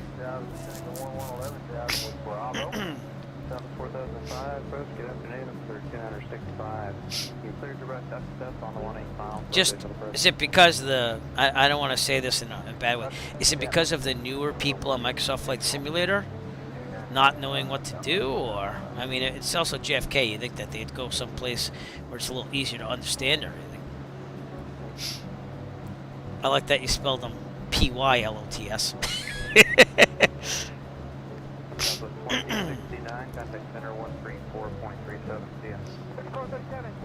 Alright, got about an hour and 22 minutes. Not too shabby. I thought I'd be out here. Well, that's about 3 hours, actually. Yeah, so that's about right. Our ground speed has slowed down because we had the direct headwind there, so I knew that was going to happen. Oh, okay. Yeah, that's a lot above the norm. Yeah. There should be, I mean, I'm pretty sure that there are training sessions out there, but it's a matter of wanting to do it. When I was a pilot back in the day doing the virtual airlines, I didn't know half of what I was doing, but I knew how to communicate. But yeah, yes, that would be the crash and burn.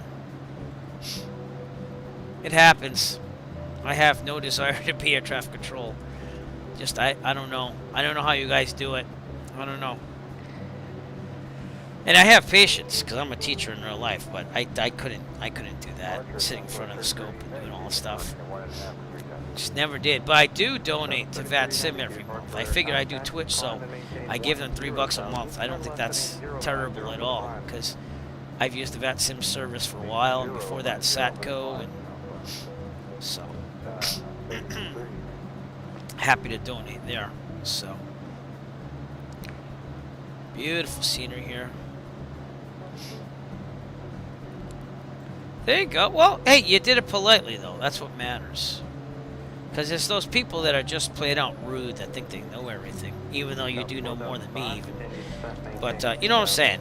You know, encouraging people to go the right route is the way to go, I think. So, I haven't helped any individual people out in a long time with that. So, and remember I used to do that? I used to, like, grab people, pick a non-towered airport, and then act like air traffic control for them to make them learn how to do the pattern and the calls and stuff. I might do that again this summer. I don't know. We'll have to see. But one thing you don't do is go to JFK when you don't know what you're doing and expect to, like, get through it. Like, you know, you take it in steps, right? Go to Class Delta, talk to tower on one of those, get it going on, you know? Ground and tower. Alright, that out there is Mexico. And then we're just cruising the border basically to Tucson. Getting deeper in the United States as we go. I was denied flight following tonight, but I didn't really care because he just seemed very busy going out of Phoenix. So I just had to call him up because I was taking off from Roswell, Class Delta. So. And you can tell he was busy because I even had to contact him and say, can I switch over to Unicom? Because I was out of the Delta. So, you know, it's very nice, though. In fact, let's look at the current status here. Here's where we are, Roswell. Notice how close we came to going over the border. That was close. That was close. Over El Paso. And now direct to Tucson. But yeah, now they have approached it. They didn't have approached it earlier. They're getting slammed in Phoenix, I think. a lot of traffic there. So and that's probably because that scenery just came out too. I got that as well. So haven't really seen it yet, but that's where we're going, Tucson. Okay, that was very, very close. Getting over there. I'm glad I didn't cross the border because it's not that terrible, but why take the chance?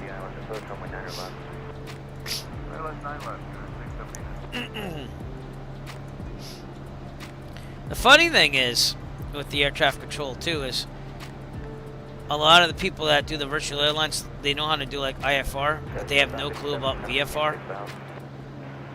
And I don't know. Even me, I'm getting my IFR calls going on, but I think I do an okay job. I'm not going to say perfect or even decent. Okay, because I got to get into that. But I think I'm going to show my, and this is going to sound really corny and nerdy, but I think I'm going to show my CFI some of these broadcasts when I did IFR flights and say, okay, here's what I did. How do I make that better? What did I do wrong? You know what I'm saying? But I gotta go over charts some more. I gotta go over all that the small little details like the MDA and all that stuff, and I need to learn how to brief appropriately and approach and all that stuff. But I'm understanding it. It's just I need every little nuance so that when I take the written stuff, and I have to study the books too. I held off on studying because I was just kind of going over charts with them and going over some approaches on the simulator. That's what we ended with. So, because I told them, I was like, just teach me things I can do during this downtime, and we'll do it. So maybe tomorrow we'll file an IFR if I fly on the simulator. IFR in the Cirrus Vision Jet. Do some IFR. Tonight's strictly VFR as we go to Tucson. We are going to check out the Star Trek First Contact missile silo filming site, which is just south of Tucson International, hence why we're flying out there. And gives us a reason to fly to airports we don't ordinarily fly to, so pick a theme and go with it. I still have my pirate adventure theme ones. Jean Luc Picard's here with us here tonight too. I wonder what the heck I'm going to do for VIPs on the pirate one. Maybe I just got to get all the pirates one at a time. I don't know. Blackbeard, all that stuff. So we'll see.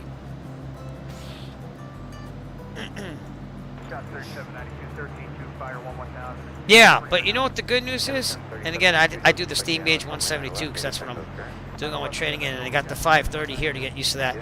I know how to do all that stuff now. Like I know how to put in the flight plan even though it takes forever on the 530, and I don't have to spend time with the engine on with the Hobbs meter going on because I did it here. Like I can kind of understand how to do it really quick there, and then understanding the 530 and every little nuance because I knew a little bit of something about it with the VFR because I do turn it on and use it when I rent it. But that got better. That's why I bought that real SimGear GNS 530. I bought it used though. I got it for a good price, $175. I think retails for like 300 something. So I try to buy things used to save money whenever I can. And then this nice gentleman, my family and I, we went to Cape Cod a couple weeks ago because we wanted to take the kids out to a water park. It's like indoor water park. And this guy on Cape Cod on flightsim.com was offering like all this stuff for free. But you had to go out to the Cape Cod, so it was like a very, like you had to be in the area.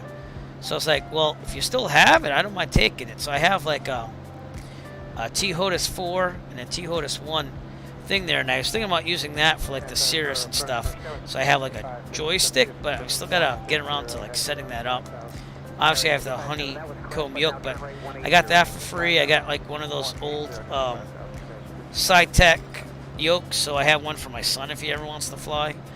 And then he gave me an old... the thing I started out, CH Products one, which isn't the best, but it's a nice beginner thing. And I thought I'd grab that for some students at my school should they ever want to entertain themselves with flying a sim at some point, especially if I ever do get my CFI and teach a class on aviation. Pretty much, from what I was told by the superintendent, he let me teach it now, so I'm a licensed pilot, but I'm trying to keep the music program alive, so I'm refusing to do anything on that until the band and all that stuff is pretty good. But It is what it is. I'm actually having a lot of fun teaching music history this year. So we're getting to the rock and roll unit and stuff like that with Elvis in the 50s. We talk about like political climate, stuff like that. And it's really hard to teach history nowadays with all the politics going on. But the kids have been really good about it, you know. Like we were just getting to McCarthyism in the 50s. That was, I'm not going to cause this to be a snooze fest, but that was interesting thinking about it going, we're kind of there in a little way currently. So they got to make their own opinions. You just teach them the facts. They make their own opinions. That's the way it goes. So, all right, man. Have a great night. I'm sorry that it was a little difficult out there, but you know what? I guess we both can respect Real World ATC when they have a bad day. I guess that's what you learned tonight. And you know those New York controllers, especially when we went in the Skyline together, they just talk fast. It's just boom, done. But we'll see you. Have a great night. Thank you again for all the opportunities you've given to me with the Virtue USA Flying Club. And I left that logo there for tonight, too. I figured I would.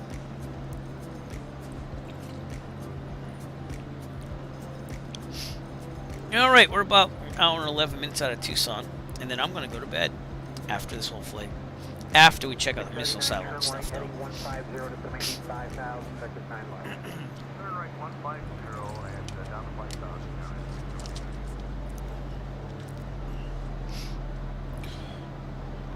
And just beautiful scenery, but not much to look at. There's an airport over here. It's a private airport, Hacienda Sur Luna, and there's also another private airport, First Aero Squadron Air Park. It's right over Columbus, New Mexico, which is right over there. So let's see if we can see anything over there. Should be somewhere out here. Nope, did that thing again. Stop going all around, simulator. Oh! I don't know why it does that. I'm looking, not really seeing it. Could be more from. Oh, there it is. There's one of them at least, I think, right there. Yep, there's the second one. So one's a field and one's a runway. That makes sense.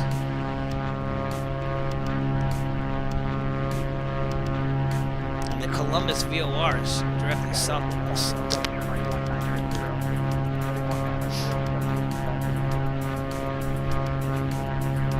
There's some airports on the border. Again, Mexico right over there. Columbus, New Mexico. Well, you just follow that road down and it takes you to Mexico over there. There's also some restricted airspace just a little bit north here. I don't know what that is. I'm going to look it up while we're flying here. So it's restricted area R-5115.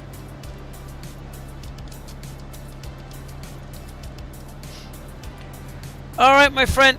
Well, enjoy your time off. Not that you have to work on that, but I'll see if I do a morning flight or not. I'm gonna see about that. So, but probably the Vision Jet. That's what I'm thinking.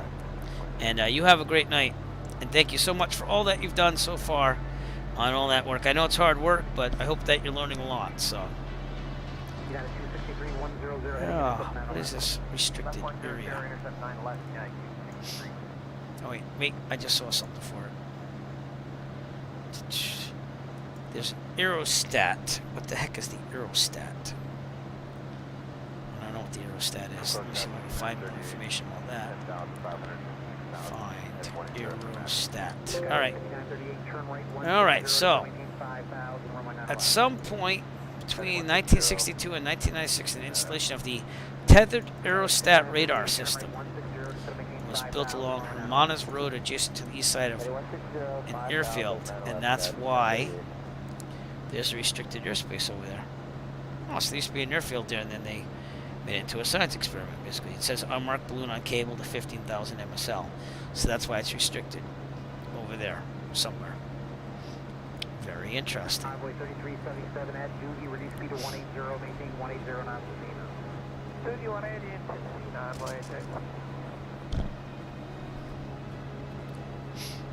Cena, Not much here. We're gonna have some mountains, desert, getting to Tucson.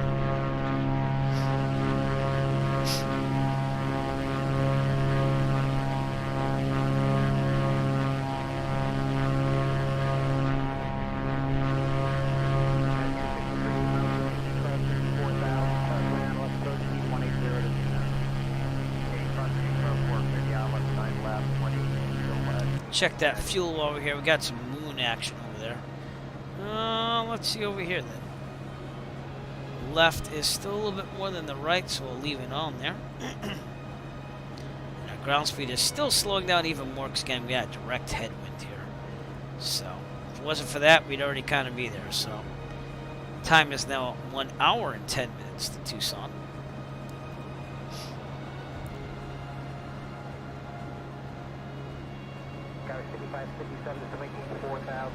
And that balloon is out there. Actually, look, you can see it. Look at that. It's in the simulator. Look at that. That's pretty cool. That's why it's restricted. That's that weather. An unmarked balloon, which is the tethered aerostat radar system. That's what you're seeing right there. How cool is that? Wow. You don't see that every day in the sim. That might be some add-on scenery, to be honest with you. So. So that's what it is. It's a tethered aerostat radar system. And there used to be an airfield out there too. There's the Deming Ox #1 airfield.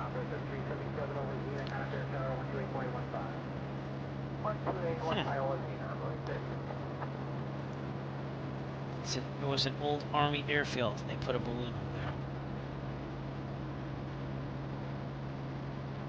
That's cool. Alright, let's see if we can take the drone out there. Get a view of this balloon. It's right there, so drone must go faster. 2815, thank you.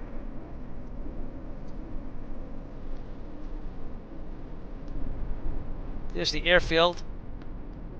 The abandoned airfield, and that is the whole thing. See, it's tied down to there.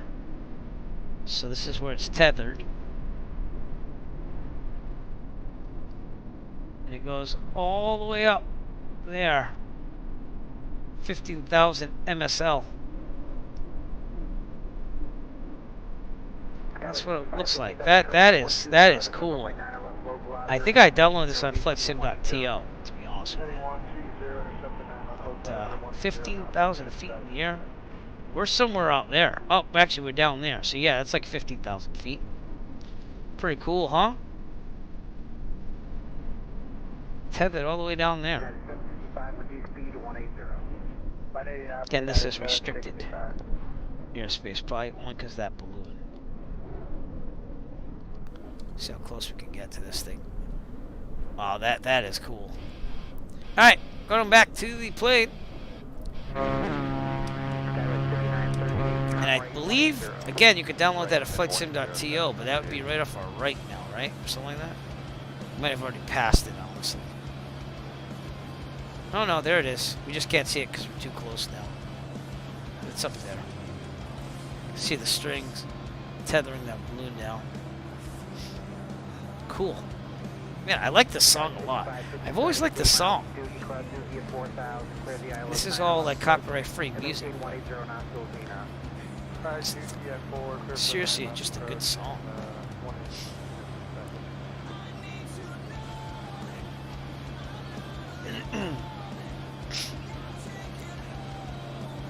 Well, you don't see that every day, and I'm glad we saw something new on the screen. That's that auxiliary airfield.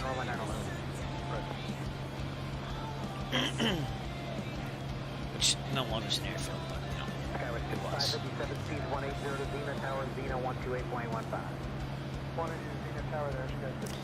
That's why I install scenery everywhere. You don't get to see that stuff unless it's there.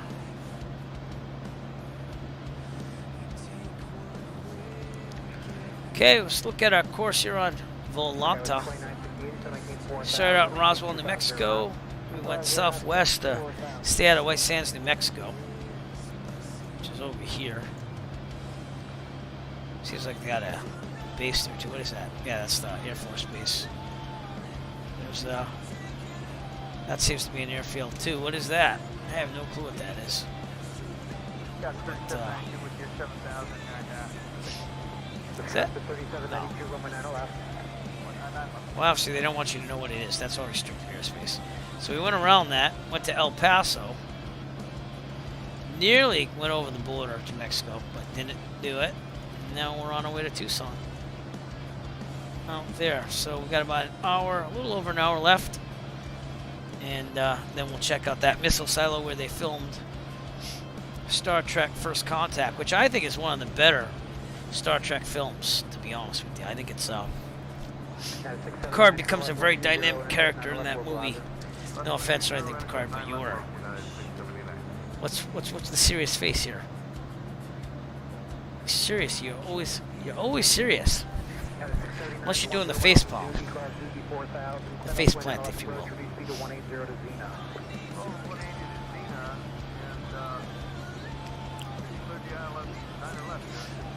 About an hour to go.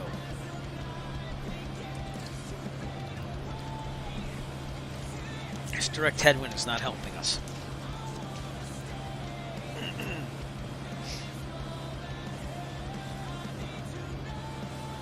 Coming up with some mountains here. Not really anything for a name there, I can tell you.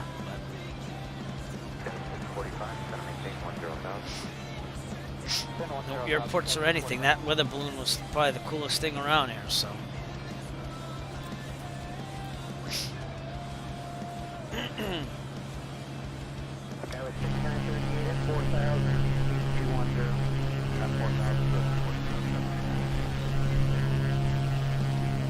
There it is out there. Okay, you can still see it. Right there. It's still cool. I think it's cool to see. You might not, but I'll take a picture of that. Whoop.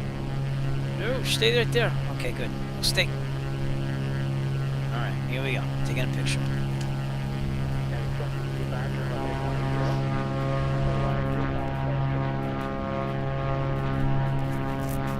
We're going to be coming up on the Playas airstrip, which is in the Playas military operations area coming up ahead. Take a look at that. And then there's a lake out there. There's little Hatchet Mountains, which go into Mexico. Nope. Nope, they stay in Arizona, actually.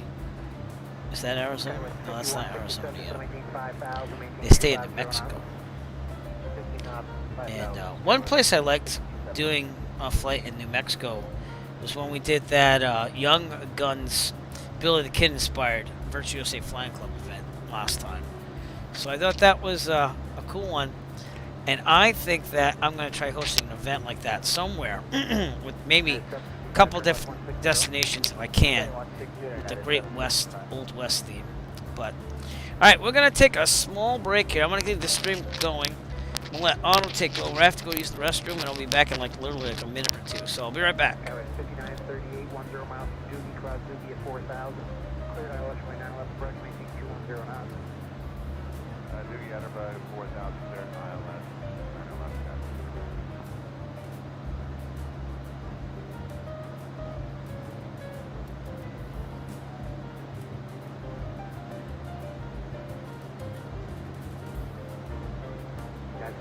Turn rating 180 knots. Friday, we probably traffic ahead of us. Yeah, you are representing a little more on the base leg. He's 210 knots still. You're at 180. We'll turn trophy. Okay, just checking in at 765. Yeah, thanks.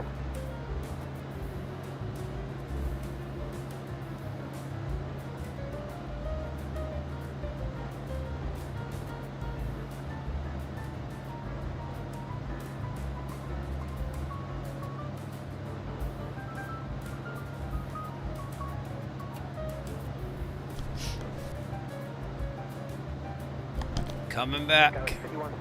There we go. Thank you very much to Otto for taking over there for a second. And again, we're on our way to Tucson, Arizona. Middle of the desert right now. And I might have to sneeze again, so give me a second. I'm going to mute the microphone.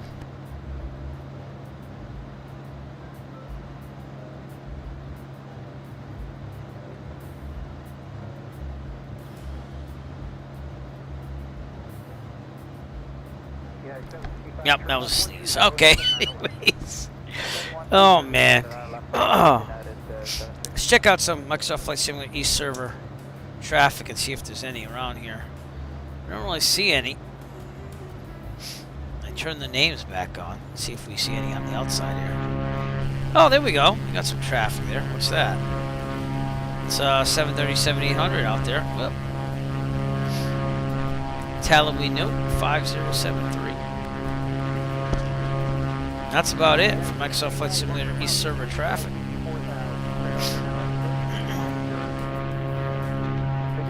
And when we look out here now, that's still part of New Mexico, so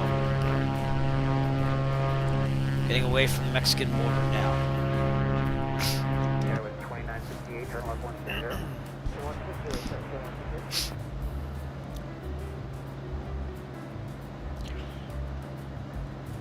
How's the fuel? That was 5045. I could be having to switch here. Yep, I'm going to switch to the right tank. So we're on boost.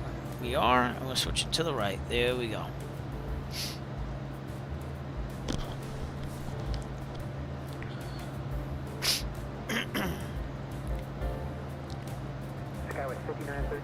Beautiful colors, but we are in the middle of the desert.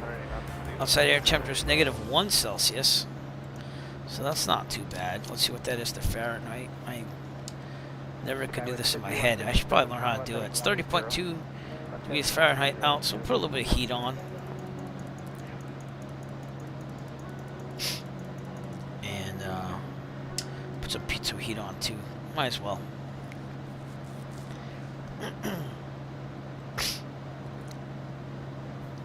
And it looks like the winds are not a direct headwind now. They're still a headwind, but a little bit from the right.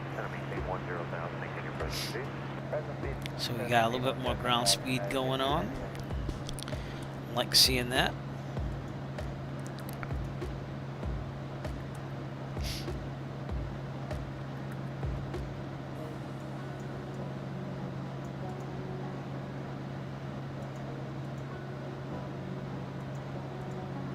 That was 2968, reduce speed to 170, maintain 170 knots, full speed up. 170 speed to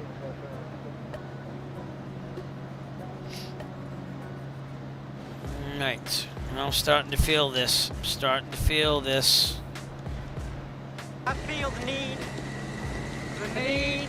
for speed. Ow! Be nice. Be nice to get a little bit more speed here, but it is what it is. 170 knots, so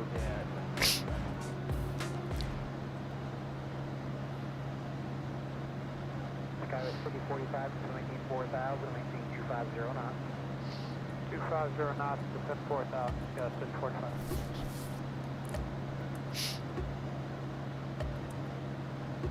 Tentative arrival due to Foxtrot current, big weather better than 5005, wind 03019, altimeter 3009.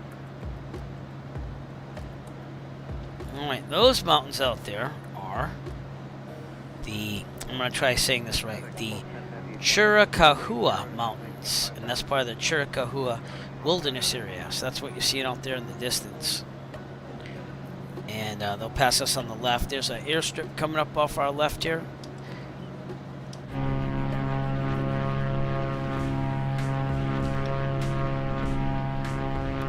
Which I think it's this thing right here. And there's supposed to be a lake over there. I think it's a dry bed lake. It says there's a settlement to the south of the airport too, which I think is this, I guess. So, and the little Hatchet Mountains are right to our almost left here. So that's the little Hatchet Mountains right there.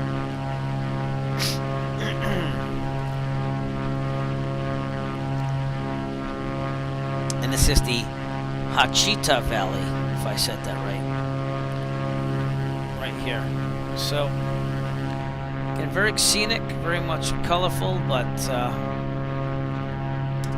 not much civilization around. How's that airstrip? Yeah, it's a little one. Not much to it. Here's that lake there. That's Playa's Lake. Yep. Hello. Don't know why it does that. It shifts around.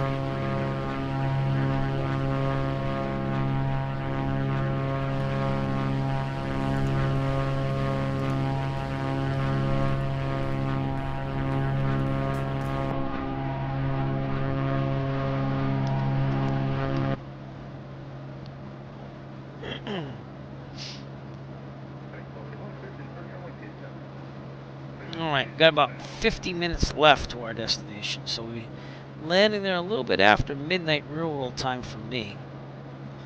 And simulator time will be arriving there about 2:20 in the afternoon. No, is that right? No, it's not right. No, we're gonna land there, let's see. ETC is that, but what are we, -2 or 3? Something, no, they're longer than that, right? 11:30? I think it's -6 ETC, so about 11:30, 12:30 their time. I'd have to look at my time zone maps there. I'm very good at the East Coast because that's where I fly out of in real life, so that's -4 of whatever it is. So right now it'd be 1:30 in the afternoon here. And they're, what, 2 or 3 hours? So that's like 11:30-ish their time.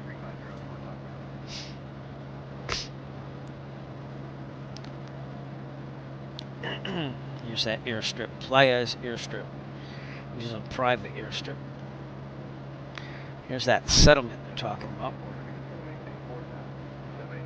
Yeah, I'm gonna have to work on this locking frame rate thing or something. We'll see what we can do, because I'm getting like little micro stutters, and it goes away after a while, but caching all this Google Map imagery, so hopefully that helps out too.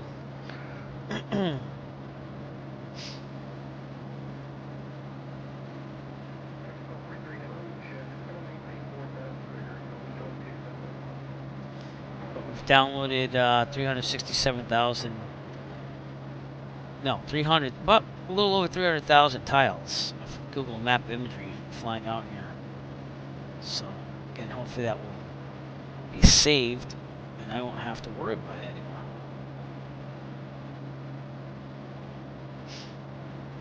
Alright, let's try to get an altimeter setting from anywhere, basically. We got Lordsburg Municipal north of us. AWAS is 118.1, so let's try to put that in there and see if we can get one. An updated pressure here. Oh, it works. Cool.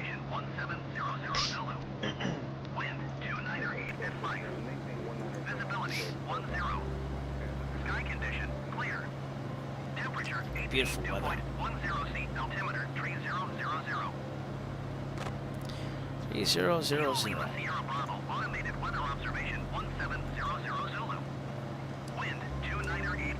Alright, back to guard. You know what that means. We're gonna do it again, because I'm a little bit bored. I gotta be honest with you. You're on guard with KGOD. Yeah. That airport would be right north of us out there in the distance, so I wish this thing would stop jumping around. Oh, we got like a red roof down there. Look at that. We got a little civilization. That's another settlement, according to the sectional.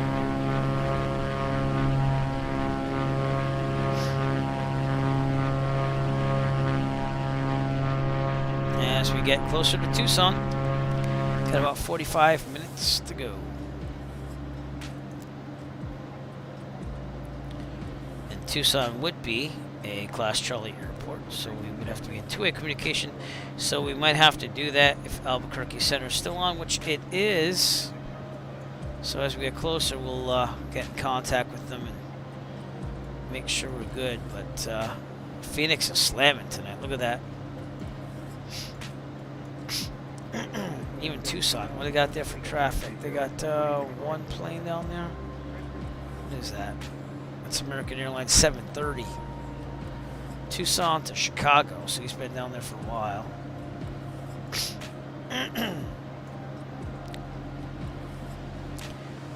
We have this traffic 767, 200. Offer right out there somewhere, probably higher than me.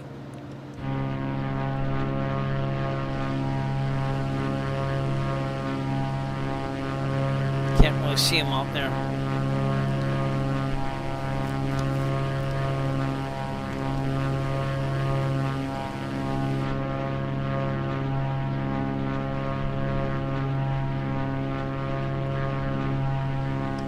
pretty cool. Who knew simulators were going to get this good? I'll probably be eating these words in 20 years, but seriously, like, do you ever think that satellite imagery would come into play? I didn't, and I remember trying to develop scenery for FS 2004. Downloading GPS was monotonous if you wanted to do scenery design, because you downloaded like the spring or summer version, and then you had to play with the colors and the hue and stuff to try to get to look seasonal if you wanted seasons. Then you'd have to line up all the buildings with the GPS scenery, which didn't always line up with what FS 2004 thought it was, so you have to do it in a graphical way. And that was a big pain. So now let's look at this together. Make sure that we're getting over these mountains here. We're at 8,500 feet, and that's going to be pretty close there. Near Cochise Head and the Chiricahua Mountains. But we're gonna do it. Just keep an eye out on those peaks there. And after that, we should be pretty good going all the way to Tucson. So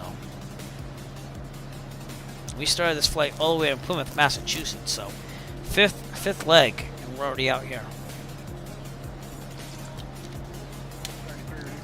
Pretty good.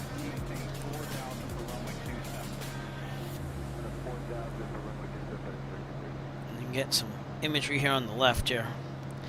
There's also a private airport there somewhere. Thurmond Airport. Don't know if we'll see it, but it's there somewhere. It's actually a field airport. And that could be it right there.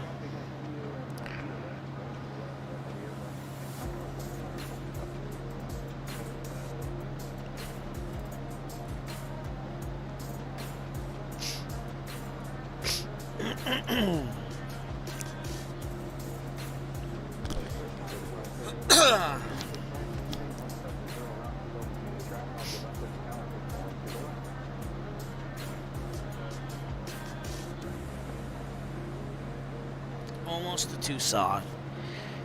42 minutes or so to go. 108 nautical miles away.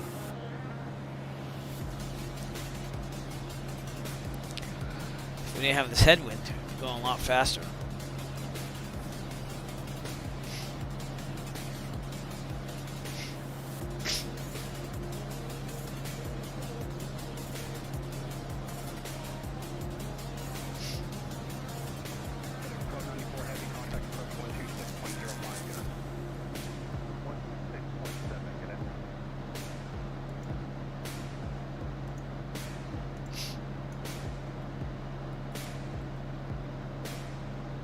Nice colors.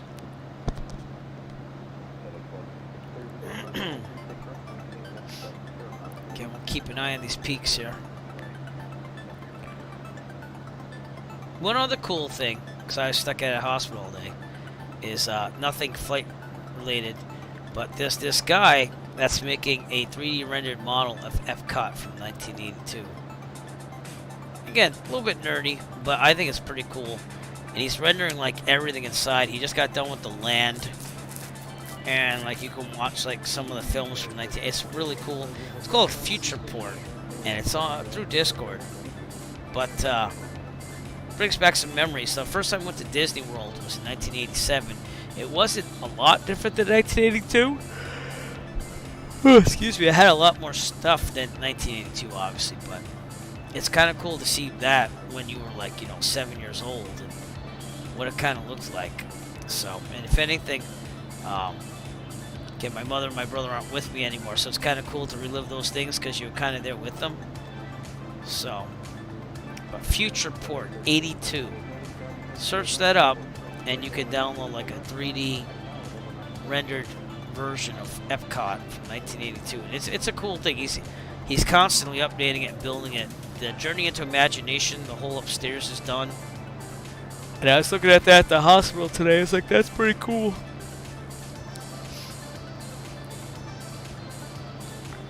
Alright, north of us is Catherine Playa, which is out there.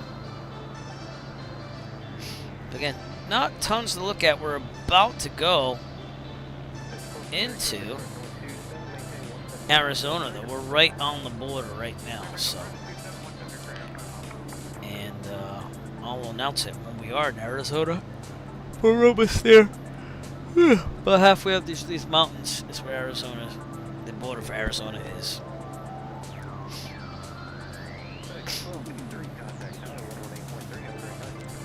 Just gotta watch out for this peak over here. Ground speed's picking up a little bit. Those winds are shifting a little bit more to the right, and they're dying down a little bit too. How's our fuel?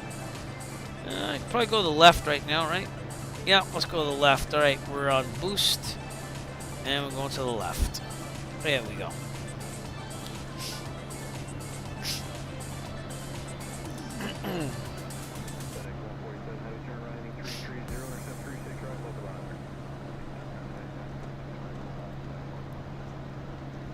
Excuse me if I yawn. I've been up since 3 a.m. this morning. Lots of coffee. I've had like 4 coffees today. And I'm going to sleep pretty well after this flight. I just wanted to knock this one out tonight, so. But we're about 36 minutes out from Tucson. Make a landing. Go look at what we want to look at. That Star Trek pilgrimage site, the missile silo, where they filmed the Zefram Cochrane. I forget what it's called. The Phoenix. The missile, the nuclear missile he turned into the first warp drive powered aircraft on Earth. And we'll take a look at that, and then we'll call it a night. Probably look at Tucson too. I'm going to be seeing that from here as we approach. We got to be a little wary about these peaks here. We're only going to be like 300 feet above it, so you got to live a little dangerously. Beautiful mountains, though, huh? Take a picture of that.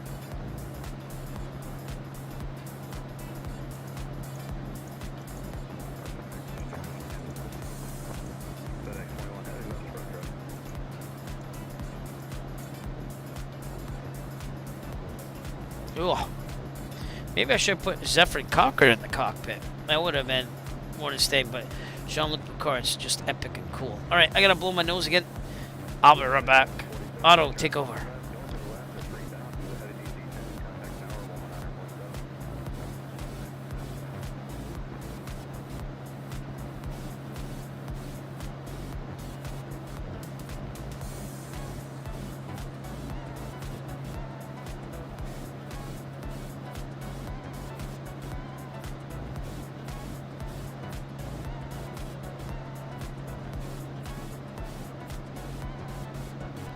And coming back. There we go. Sorry about that. Allergies are happening.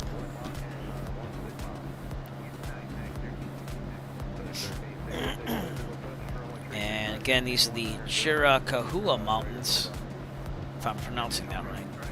I always gotta look at this peak here. This is the one that's gonna be a problem. So, that's the highest it gets, though, according to the sectional.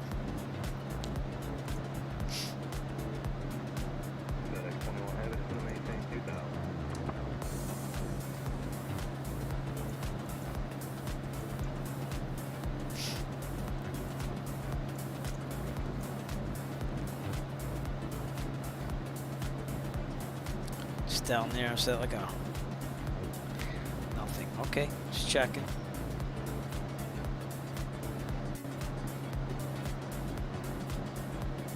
Get over this mountain though. Clear ceiling all the way to Tucson, and we are almost in Arizona. Literally seconds away. I think it might be this river. Along that river, we are in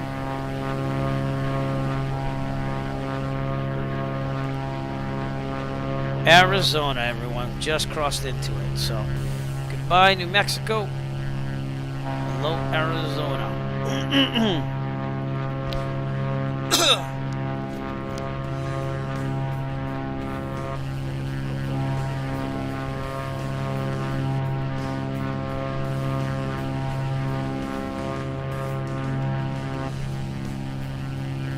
Yep. Stop doing that thing.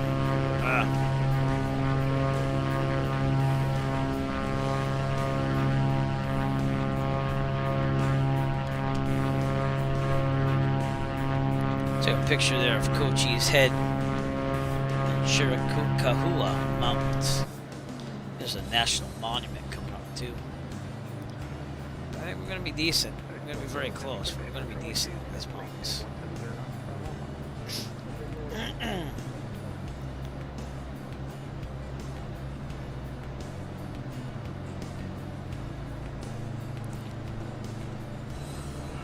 Excuse me.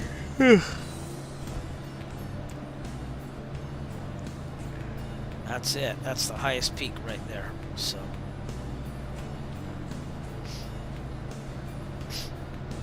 Remember when you had to download terrain mesh to see stuff like this?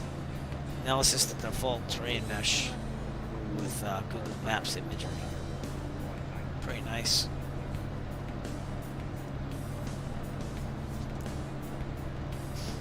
We are getting a little stuttering on the frame rate here, though. I don't like that.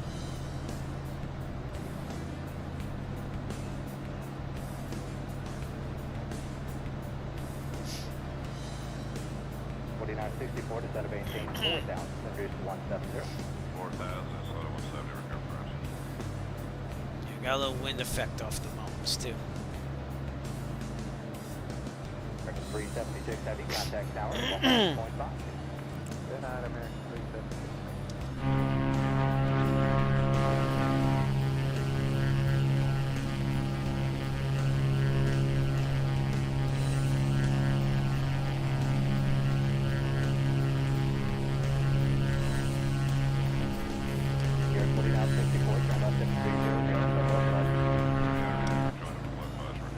Alright, on our way to Tucson.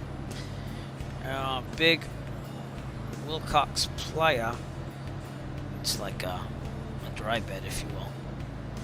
And Cochise, which is not just the name of Cochise, Arizona, little town here.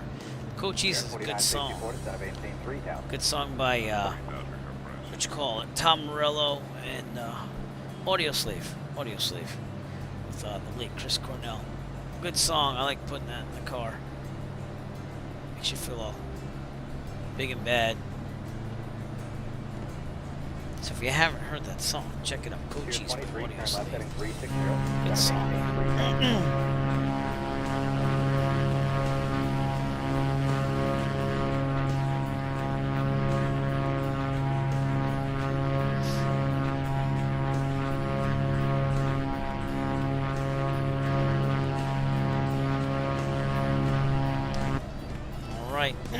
So, let's try again. Updated pressure setting. Somewhere, we're still 79 nautical miles out. Let's get from Benson Municipal. See if we can get a 118.475. Excuse me.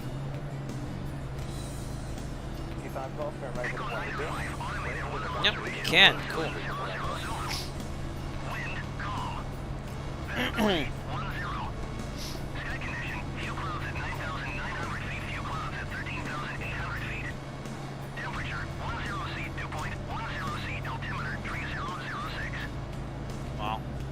That's changing very fast.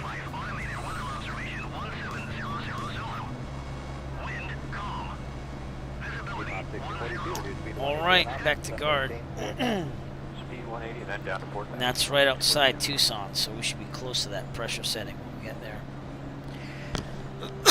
Excuse me. And Albuquerque Center should still be on, I think. I thought he was signing off, but I guess not. We're gonna have to call them up to get the Tucson there. Some more traffic there now. Yep, there's 2 aircraft. So Southwest flight, and there's excuse me, American Airlines flight there too as well. That's on VATSIM. Here's our route for tonight.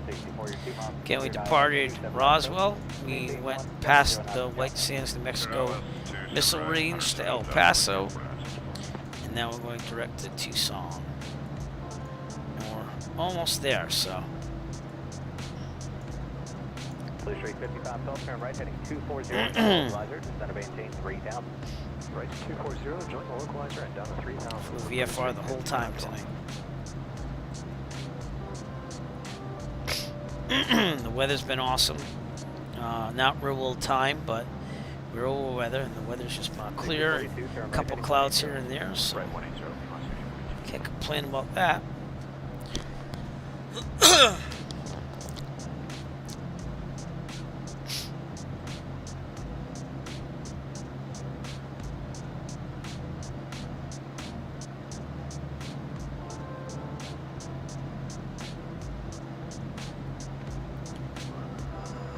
.62 ground speed's got better. 23, 1 mile from Martin, cleared ILS, runway 27 right approach, maintain 170 knots to Delta.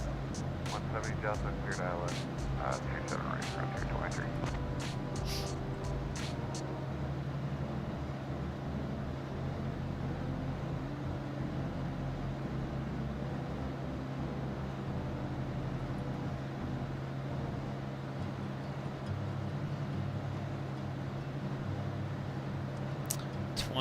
Minutes to go.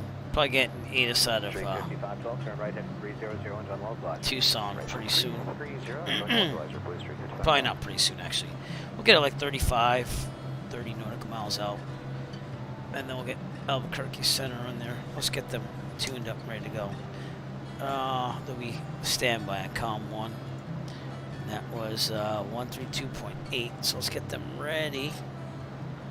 So that way they're good to go. But we're still monitoring that Simulacom. 5512, 3 miles from cleared ILS, runway 27 right approach, maintain 170 knots. Okay, clear for the ILS for 270 range. Blue Streak 12 and maintain 170 Delta.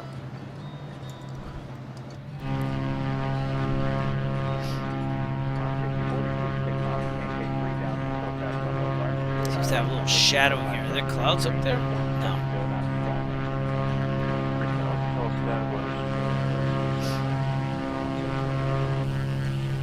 There's a stockyard out there, so maybe that's what that white thing is. Yeah, that's what it looks like. Oh, stop doing that. Stop doing that. Stockyard out there. There's another one coming up too. That's all on the sectional.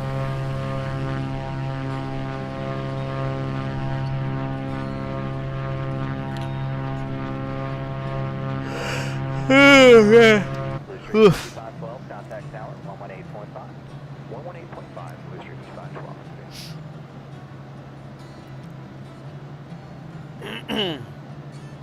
Lots of farming and ranches, I guess. Cattle.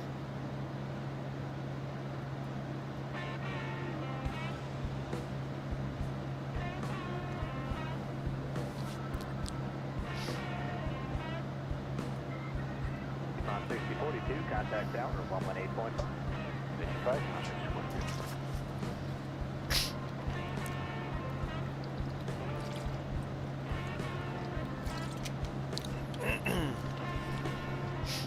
I gotta blow my nose again. I'm so sorry. I'll be right back.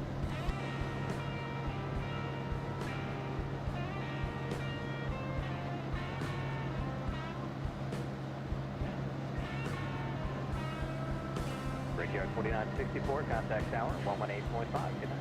Tower, okay, thanks. Clear service starting. 434, switch over to the tower. Have a good night.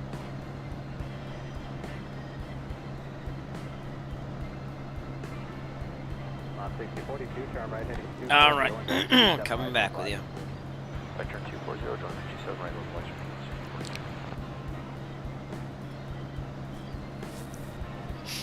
localizer. Should be another stockyard here. It's right there, actually. Yeah. So seeing this thing on the sectionals, like look, this is all farming there. Seeing that stuff is reassuring that those are visuals out here that you want to look for to make sure you're following your section.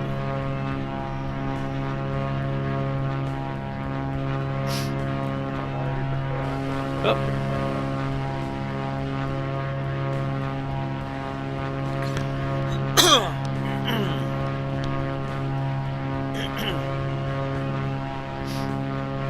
Kind of cool, huh? You don't see that every day.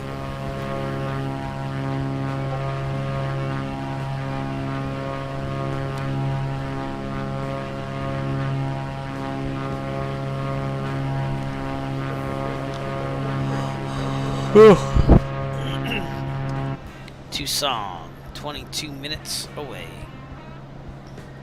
60 nautical miles out.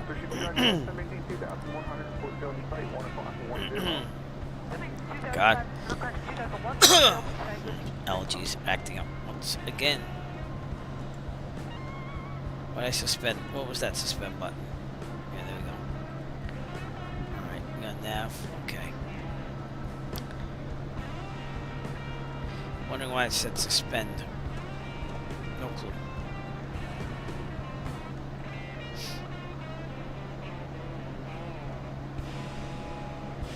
There's that playa right there. So dry riverbed if you will. Pond. Something. Yeah, it shows water over here, so I don't know.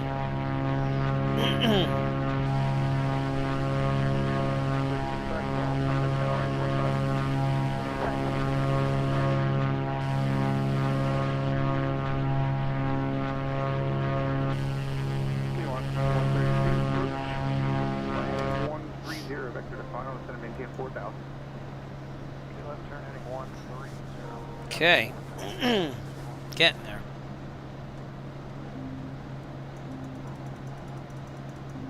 Man, Phoenix is all there, but they haven't ate us for Tucson 123.8. So why don't we give it a listen, see what's going on there. We'll turn the volume down on the radio here so we hear the one from Vat Sim. Okay, here we go.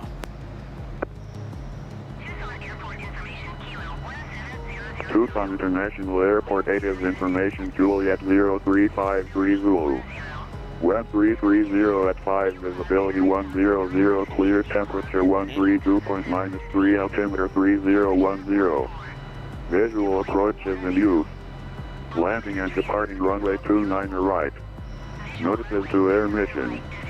Retake hold short instructions with runway designator and call sign. That was Juliet. Tucson International Airport native information Juliet 0353 Zulu.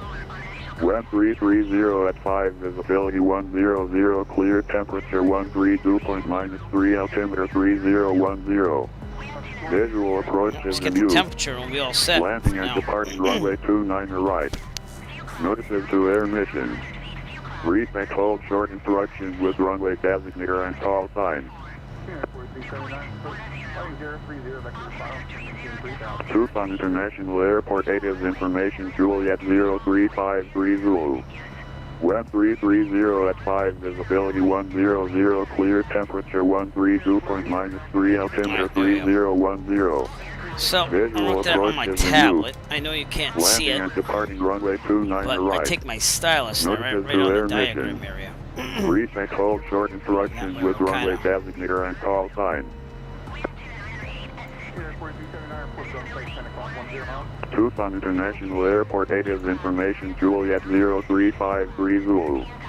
Wind 330 Hey, at anyways, 5, back to visibility guard. 1. Because that can get confusing, as you can see. And we're going to call out with Juliet. We'll get one more check when we get closer. But we'll call them about 20 nautical miles out. It would be Albuquerque approach, but it's going to be Albuquerque Center. And no one's on the ground there anymore, so it's just going to be us. Anyone else departed out of there. 4,000 American 452.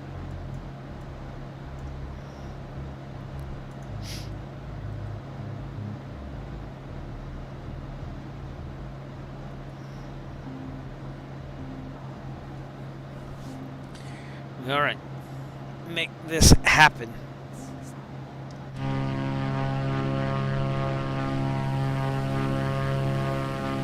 Back is itchy. Oh.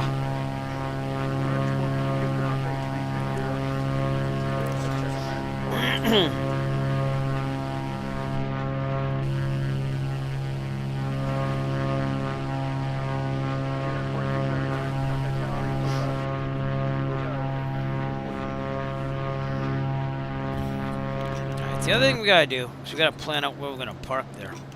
So, Tucson is over here.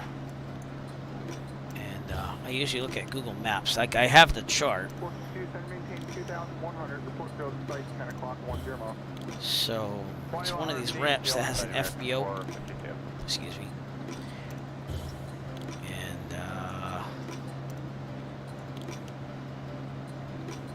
Tucson Aviation's over there. So that'd be the Cochise ramp. Let's see what it says on AirNav, too. Another place you want to look. You can find out where the FBOs are. And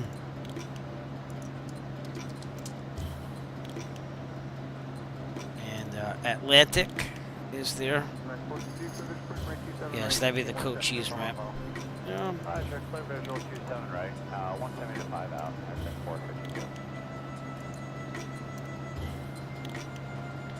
Atlantic, Tucson Jet Center, and Executive Air. There you go. There are the FBOs right there. So we'll go to Executive. I mean Atlantic FBO, one that I know of, and we'll go there. All right, so we'll say Executive, which is gonna be over here, Atlantic Aviation Park over here. All right, things are looking good, and of course we'd study that before we go in real life. But not hard to do over here. All right, probably gonna switch the tanks here. We're on the left, we're on boost. We're gonna switch to right. There we go.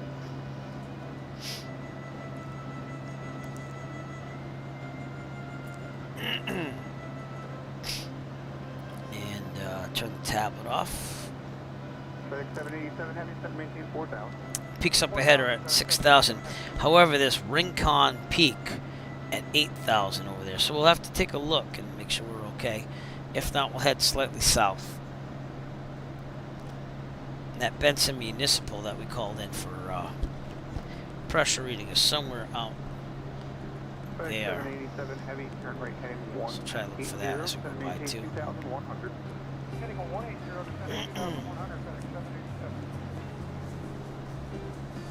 Okay, see if it's still Juliet.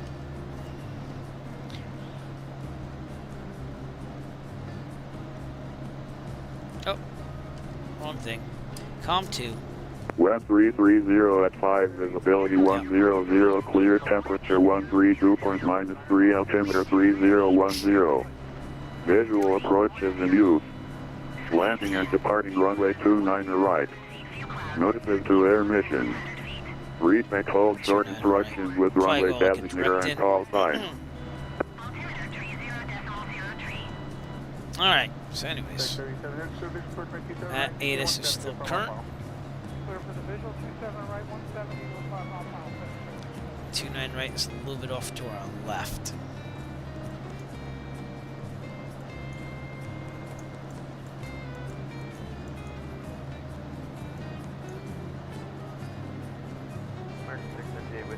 A little worried about that peak right there. It's literally 18 feet below our altitude. Alright, what's the pressure setting? 3010. 787 heavy, contact tower 18.5.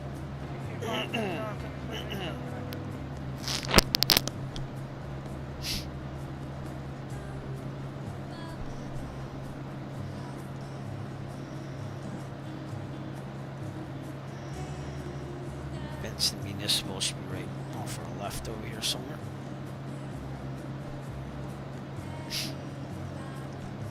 American 658, 7 maintain 4,000. 7 maintain 4,000, American 658.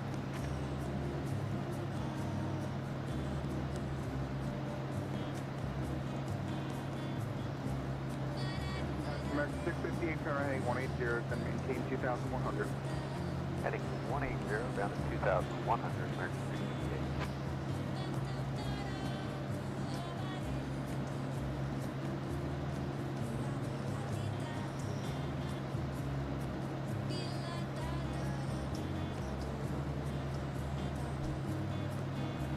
It's that mountain we gotta worry about. American 658, report field, site 3 o'clock, 19 miles. Inside.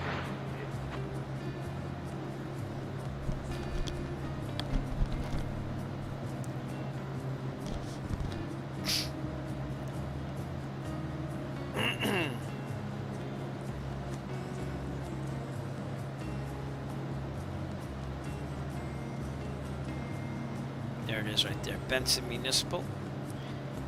First got our weather coming out here. TA Crew Vision approach rate 27 right. Vision 27 right, We're about 30 nautical miles out. So we're going to contact 9 right. Notices to air mission. one more time Read before and I hold contact short them. instructions with runway designator and call signs. Tucson International Airport native information Juliet Still 0353 Juliet. Zulu. Okay.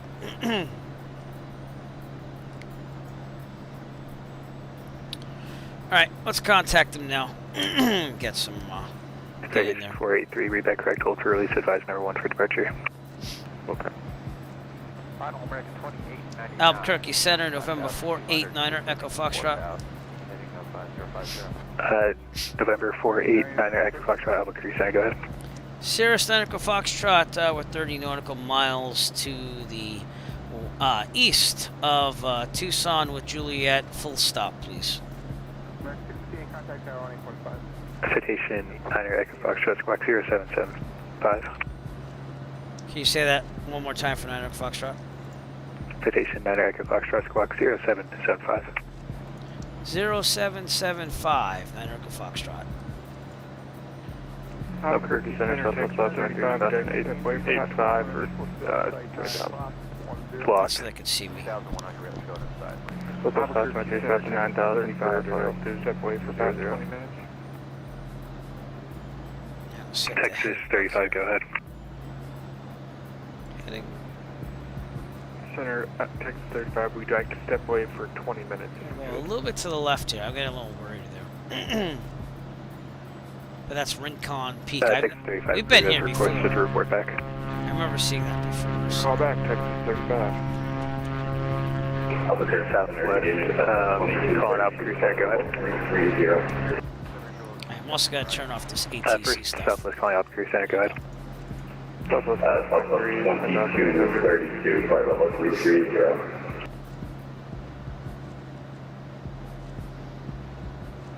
Southwest 523 is passed and 2,900. Now we're basically allowed to go into the Charlie. Southwest 523, Albuquerque Center, radar contact line maintain flight level 360.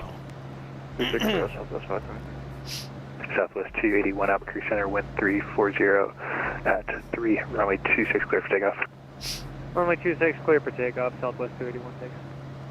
We should be seeing Tucson pretty soon. 65. I think we were forgotten about this. Responded to terrain alert. Climb to 11,000 out of heading of 130.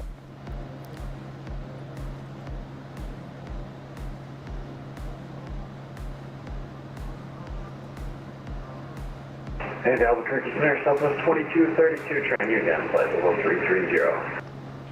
Southwest 265, sorry about that, field is at your 2 o'clock, correction, 2 to 3 o'clock, 15 miles from point site. That's again why we moved a little bit to the south there. Southwest 265. Southwest 265, clear visual approach runway 26, if you're too high, I can breach sector you, sorry about that. Visual 26, I think we should be able to get her down. Southwest 265. And other Southwest calling out center, go ahead. Southwest 2232, flight level 330. Okay, back to nav. Southwest 2233, Albuquerque Center, hello.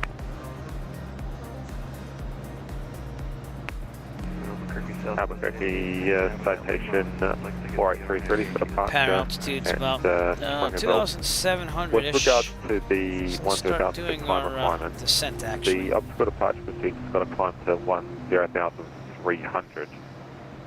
Can we get just above 10,000 feet initially? Citation 483, amendment to instructions, initial climb 1,000. Alright, 1,000 and number 1 ready for departure. Citation 483. Sirius 9er Echo Foxtrot, fly straight in runway 29 right, report 3 mile final. Fly straight in, 29 right, and we'll report 3 mile final, 9 Foxtrot. Center, Okay. Frontier So we're 319, gonna come out ready, here. holding short 26. See what we're doing when we're about 3 miles out. Then we're gonna Frontier flight contact them. Probably 319, gonna be landing runway clearance. 26, We'll be all clear for set. takeoff, lane 3403. Okay, for takeoff 26, Frontier 319. Excuse me. Southwest 281, Albuquerque Center, radar contact, line maintain flight level 320. Line maintain flight level 320, Southwest. Tucson, right in front of us. Southwest 1457, contact, LA Center 135. Correction, 135.55, get it. Southwest 1457, Albuquerque Center. Thanks to Jean Luc Picard for accompanying us RNAV Yankee 26. tonight on this flight.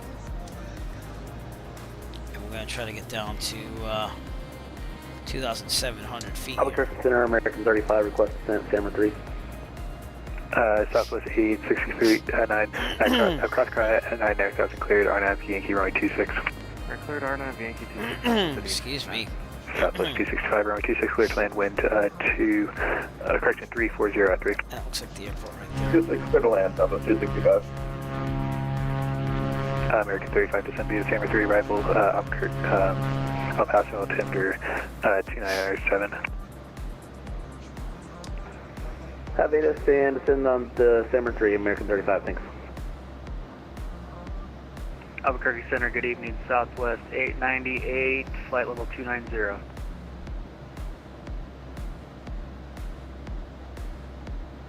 Yeah, we gotta get down way too high.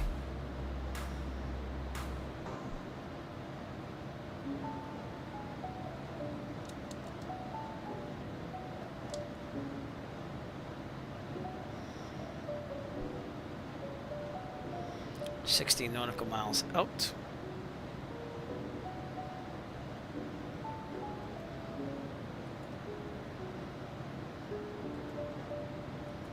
Albuquerque Center, Cactus 703, entering your airspace from the north. We are directed There, daytime tank. at 338,000 feet.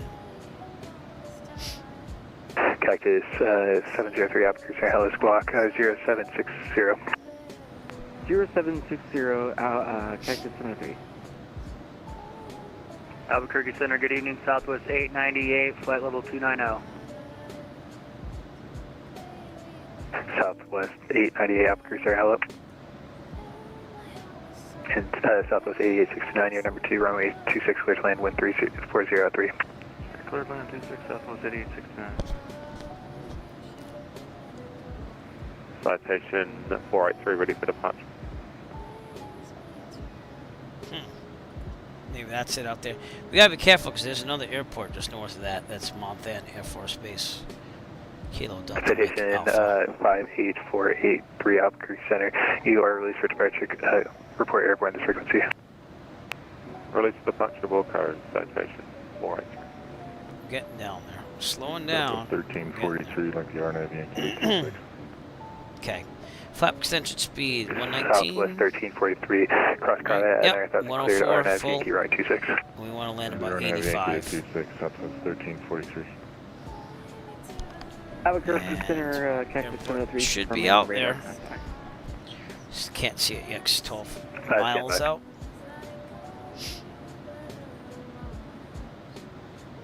Southwest 265, contact ground point negative.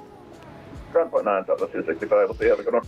I also have that replay engine there, but I have to use it more Southwest to make sure 1343, it's contact Albuquerque approach gonna on be, 127.4, cadet. 127.4, Southwest 1343. about 11 nautical miles almost out from Tucson, the airport that is, Tucson International. 29 right juts out more. The Atlantic is right on the corner at the end of the runway, so. Center, good evening, Delta 583, leaving level 29 inches, descending for level 250. Delta 583, Albuquerque Center, send me the Highway 3, arrival Phoenix, landing West Phoenix, altimeter 3003. Altimeter 3002. 10 miles out. One on level, Delta 583. I report a 3-mile final. That's how close we are.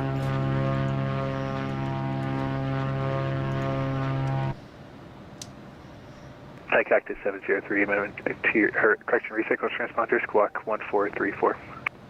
1434 will recycle Cactus 73. 9.6 nautical miles away. I gotta Albuquerque get Center, citation somewhat there still. We're 584839 gonna turn to our right, so it's out there somewhere. Turning right 360. I'm using my electronic flight bag to help me navigate that. So, but we are in the Charlie. Citation 58483, Albuquerque Center, radar contact, altitude indicates 9,400, climb maintain flight level 300. I'm at level 300, citation 483. Again, that's 2,700 we're looking for. Let's go a little faster now.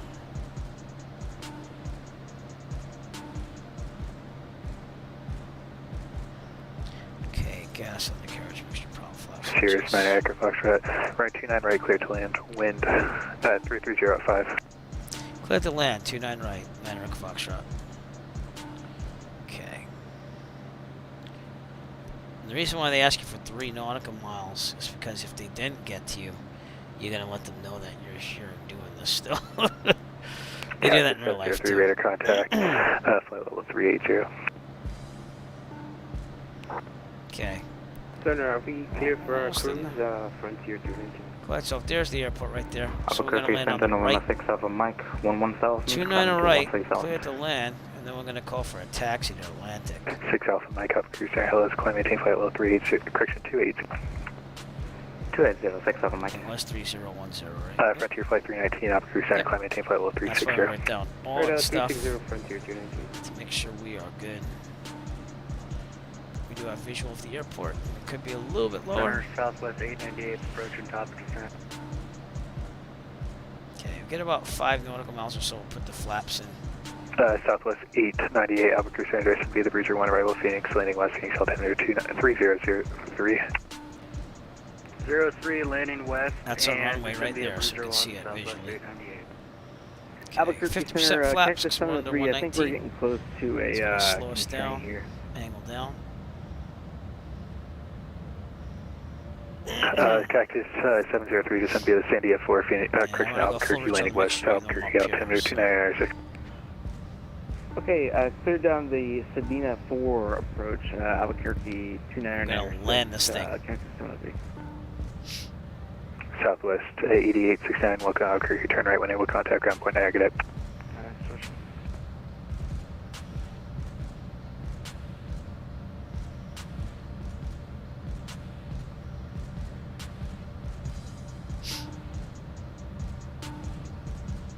Fifth flight on these Star Trek pilgrimage flights. Pretty cool.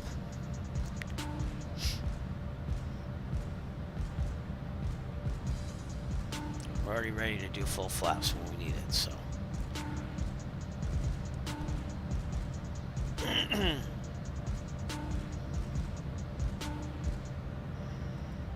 Just double check my flaps. Yep. Alright. Everything looks good. Okay, we're gonna land this puppy. American 35, expect the RNAV. Zulu runway 26 left. RNAV Zulu 26 left, American 35.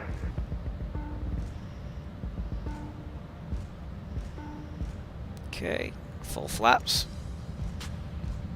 Gonna be about 85 or so.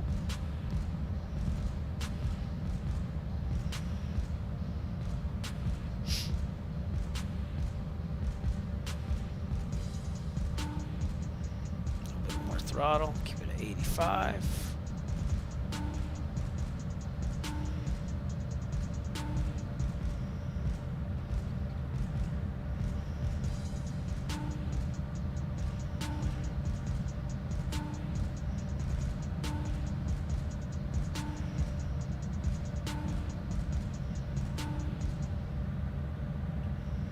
Delta 583, request descent.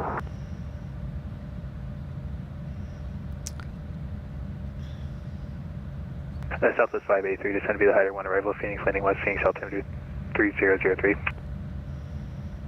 Step had arrival, Delta 583, roger. Albuquerque Center, Delta 9513 on the ground at El Paso, requesting I-5 clearance to Tucson. Okay, throttle up. Delta 9513 Stand up this cruising your clearance on request number 1 at 50, standby. Vision 6 Alpha Mike, stop climb flight level 320. Stop climb 230, 6 Alpha Mike. Come on, we're right there. There you go. Beautiful. All right, we're looking good. Delta 9513 up cruise center, I got your clearance right. Taxi off to the right here. And Delta 9513 ready. Delta 9513 up Flaps cruise up. cleared to the Tucson airport via Outkin 5 departure. No G transition, SIL climb via SID departure with me squawk 5505, correction, 5503, sorry about that. Taxi off of Alpha 13 here. Cleared That's some Southwest Tucson, flights here. Atkin 5 departure, no Chi transition, climb via SID, squawk 5503, Delta 9513. Clear the Delta runway. 9513, read back correct to Baz, ready taxi. And we'll stop Forward right reach, here. taxi, Delta 9513. He's busy. Let's do our checklist real Sirius fast. 9 Echo Foxtrot, taxi parking via Alpha, good day. Taxi parking via Alpha 9 Foxtrot. Have a good night. All right, before landing. Bulk going on after landing. Flaps up. Power level 1000. Transponder will keep on. Pitot heat can go off, and fuel pump can go off at this time too as well. Let's do. We're good. Fuel pump off. All right, we're good. Citation 58483 And we're up gonna cruise taxi center, via Alpha to parking Atlantic. That's The what we're gonna military do. areas are not operating. Request direct Star So Delta using Alpha Romeo our, Alpha Yankee, which chart is the here, as you can see. approach fix the runway I don't know if I left it 23 on there or not, but we're going to go all the way to Alpha to Atlantic, which is the FBO. See that arrow pointing to it right there? That's the FBO. We're going to Atlantic. And I'm wondering if this is freeware scenery, because I don't remember getting Citation paid for this. 483 military active, correction, the modes are not active. Pursuit director Yeah, array. it's definitely Report freeware 10 miles scenery from for array. FlexSim.to. So at least we have some.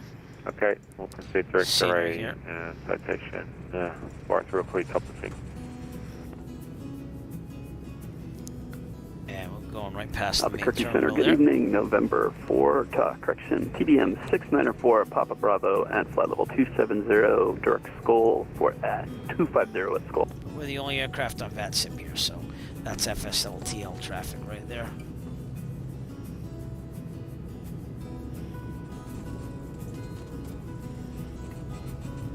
TBM 694 Papa Bravo Albuquerque Center. Hello.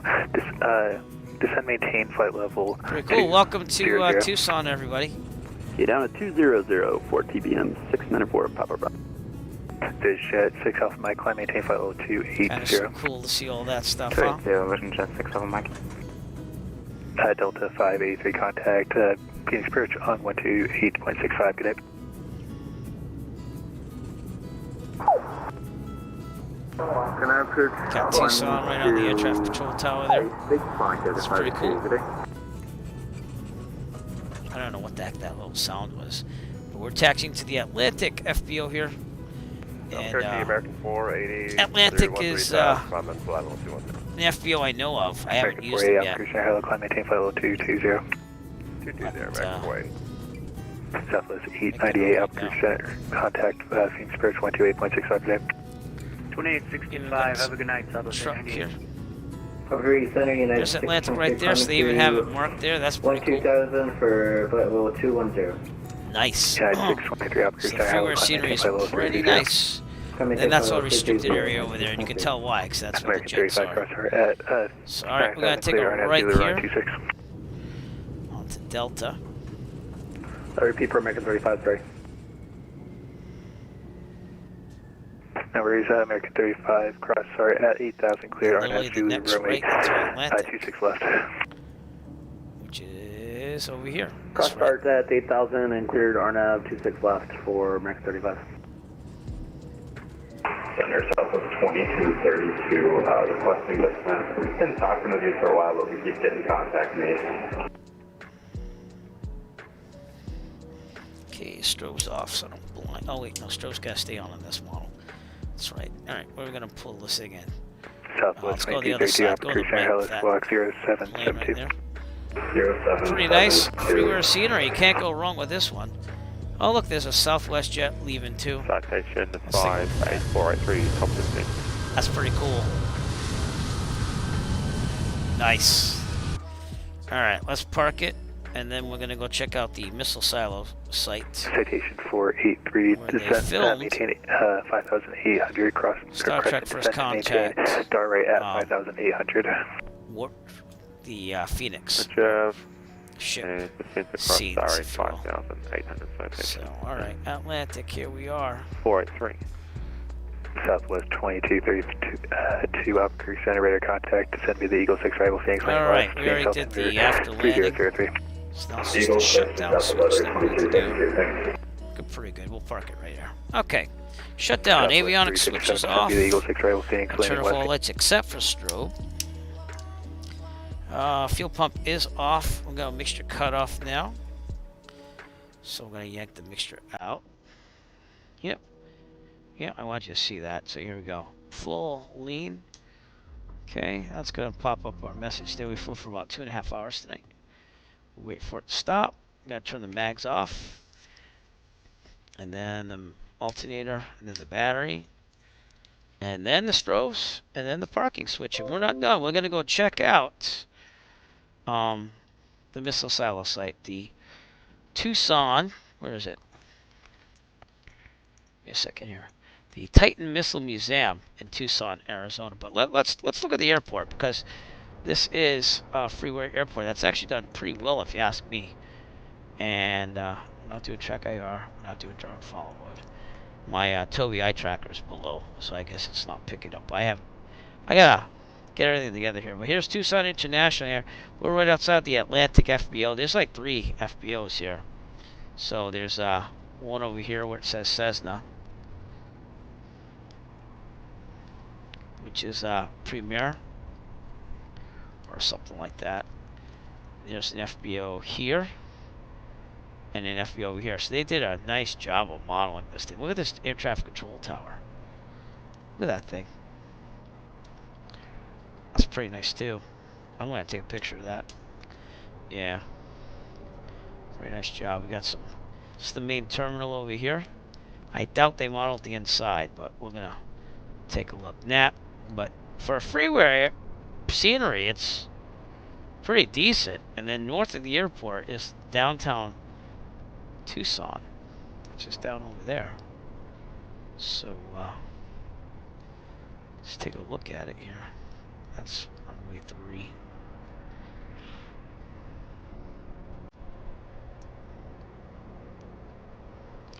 So downtown Tucson is over here.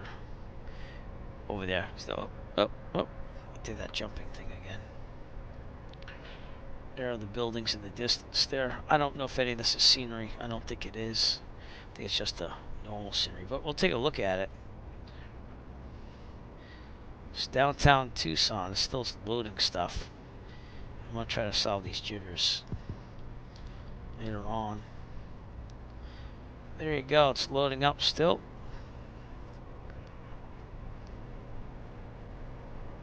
Yeah, some of these are custom buildings, you could tell. And I might have some Google imagery here from FlightSim.to as well. And they have another A over there. So I don't know what is it with the A's unless it's Arizona, but no clue. But it's downtown Tucson, everyone. Pretty decent to look at. Now, let's go back to the aircraft. And what we're going to do is we are going to find the missile silo, the museum, if you will. So here's where we are, Tucson. We're like right outside the Atlantic Aviation. And we're going to follow this highway down past the casino. Then we're going to take a right, and it's literally right here, the Titan Missile Museum. And that's where they filmed it. So this is what we're looking for right there. So we're going to follow that highway down, Route 19. And it should be right to the right as we're heading south. Alright? I'm going to keep that map off the screen. And let's go take the drone out to the Titan Missile Museum. Okay? Gotta find Route 19 from the airport, which shouldn't be that hard. Okay, so that's the apron. And we're going to go out from the apron this way and find Route 19. Which I believe is this thing right here. Oh no, it's the next one over. Alright, so that one's there. Here's Route 19. That's this highway. We go down and to the right, and the Titan Missile Museum is out there. Tucson, Arizona, where they filmed the Phoenix things for Star Trek First Contact. Pretty cool. It's got a load of scenery, so it might be a little choppy, but we're going to go with it. That looks like the casino. Yep, that's a casino out here. I'm going to keep going south. And actually, that casino's right off the highway. So that's not it. So where am I? La la la la la la la. It's got some steps up there, too. Well, take a look.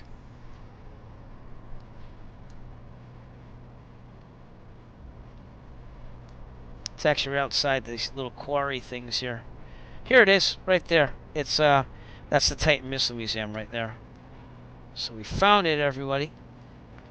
And this is where they filmed the, I believe, interior scenes to the Star Trek First Contact Phoenix thing. And the missile would be right there. So the generic scenery for some Flight Simulator doesn't do it justice because the missile's right here. And that is a nuclear missile.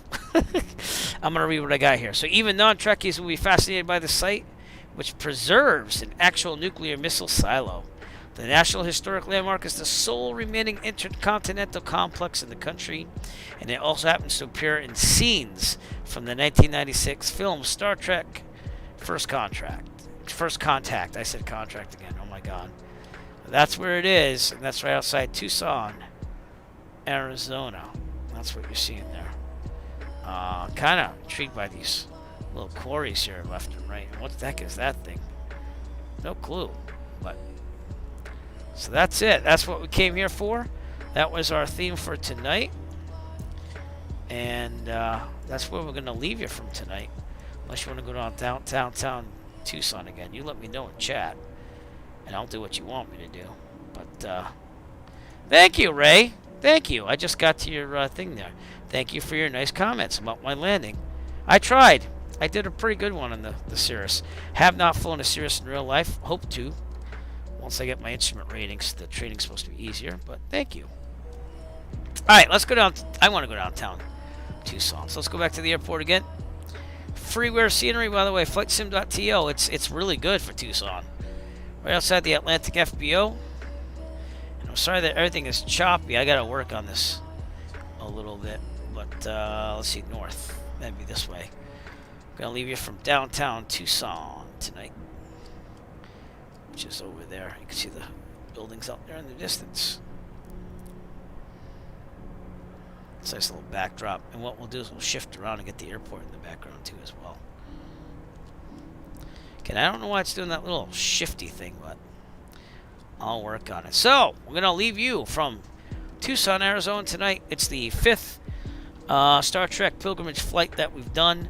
Our next one will be to the Valley of Fire State Park, and we'll be going to Uniform 08 Perkins Field in Nevada. And it's because the stunning sandstone park near Las Vegas attracts mountain bikers, hikers, and devotees of the 1994 Star Trek Generations film who recognize it as the alien planet Viridian 3. And also, they had Galaxy Quest film there. A parody of Star Trek was also there. So that's our next location. And I don't know who we're going to get for VIP, but thank you to Patrick Stewart, who did this tonight. Gotta make it so. Make it so. He made it so, and we made it to Tucson. So, anyways, if you're on Twitch, we're going to rate someone. If you're on YouTube, remember to push that subscribe button, the follow, subscribe button. I get them confused with Twitch and YouTube. Push that thing. I'm trying to get to 1,000 subscribers so I can actually monetize some videos and make a little bit more cha-chang for real world flying. Appreciate everyone coming out tonight. Thank you to Jet Pilot Cinnamon and also my good friend Digi Driver. Thank you to Ray coming out at the end there, seeing my landing. I'm very happy with it, so thank you very much for coming out. Please come out to other streams in the future. And without further ado, if you're on Twitch, stay tuned because we're going to raid someone and we're going to end this broadcast. You have a great night. We might be flying tomorrow, so I'm going to make a decision when I wake up tomorrow morning. So without further ado, ending the stream, but stay tuned on Twitch. We're going to raid somebody. Have a good night, everybody.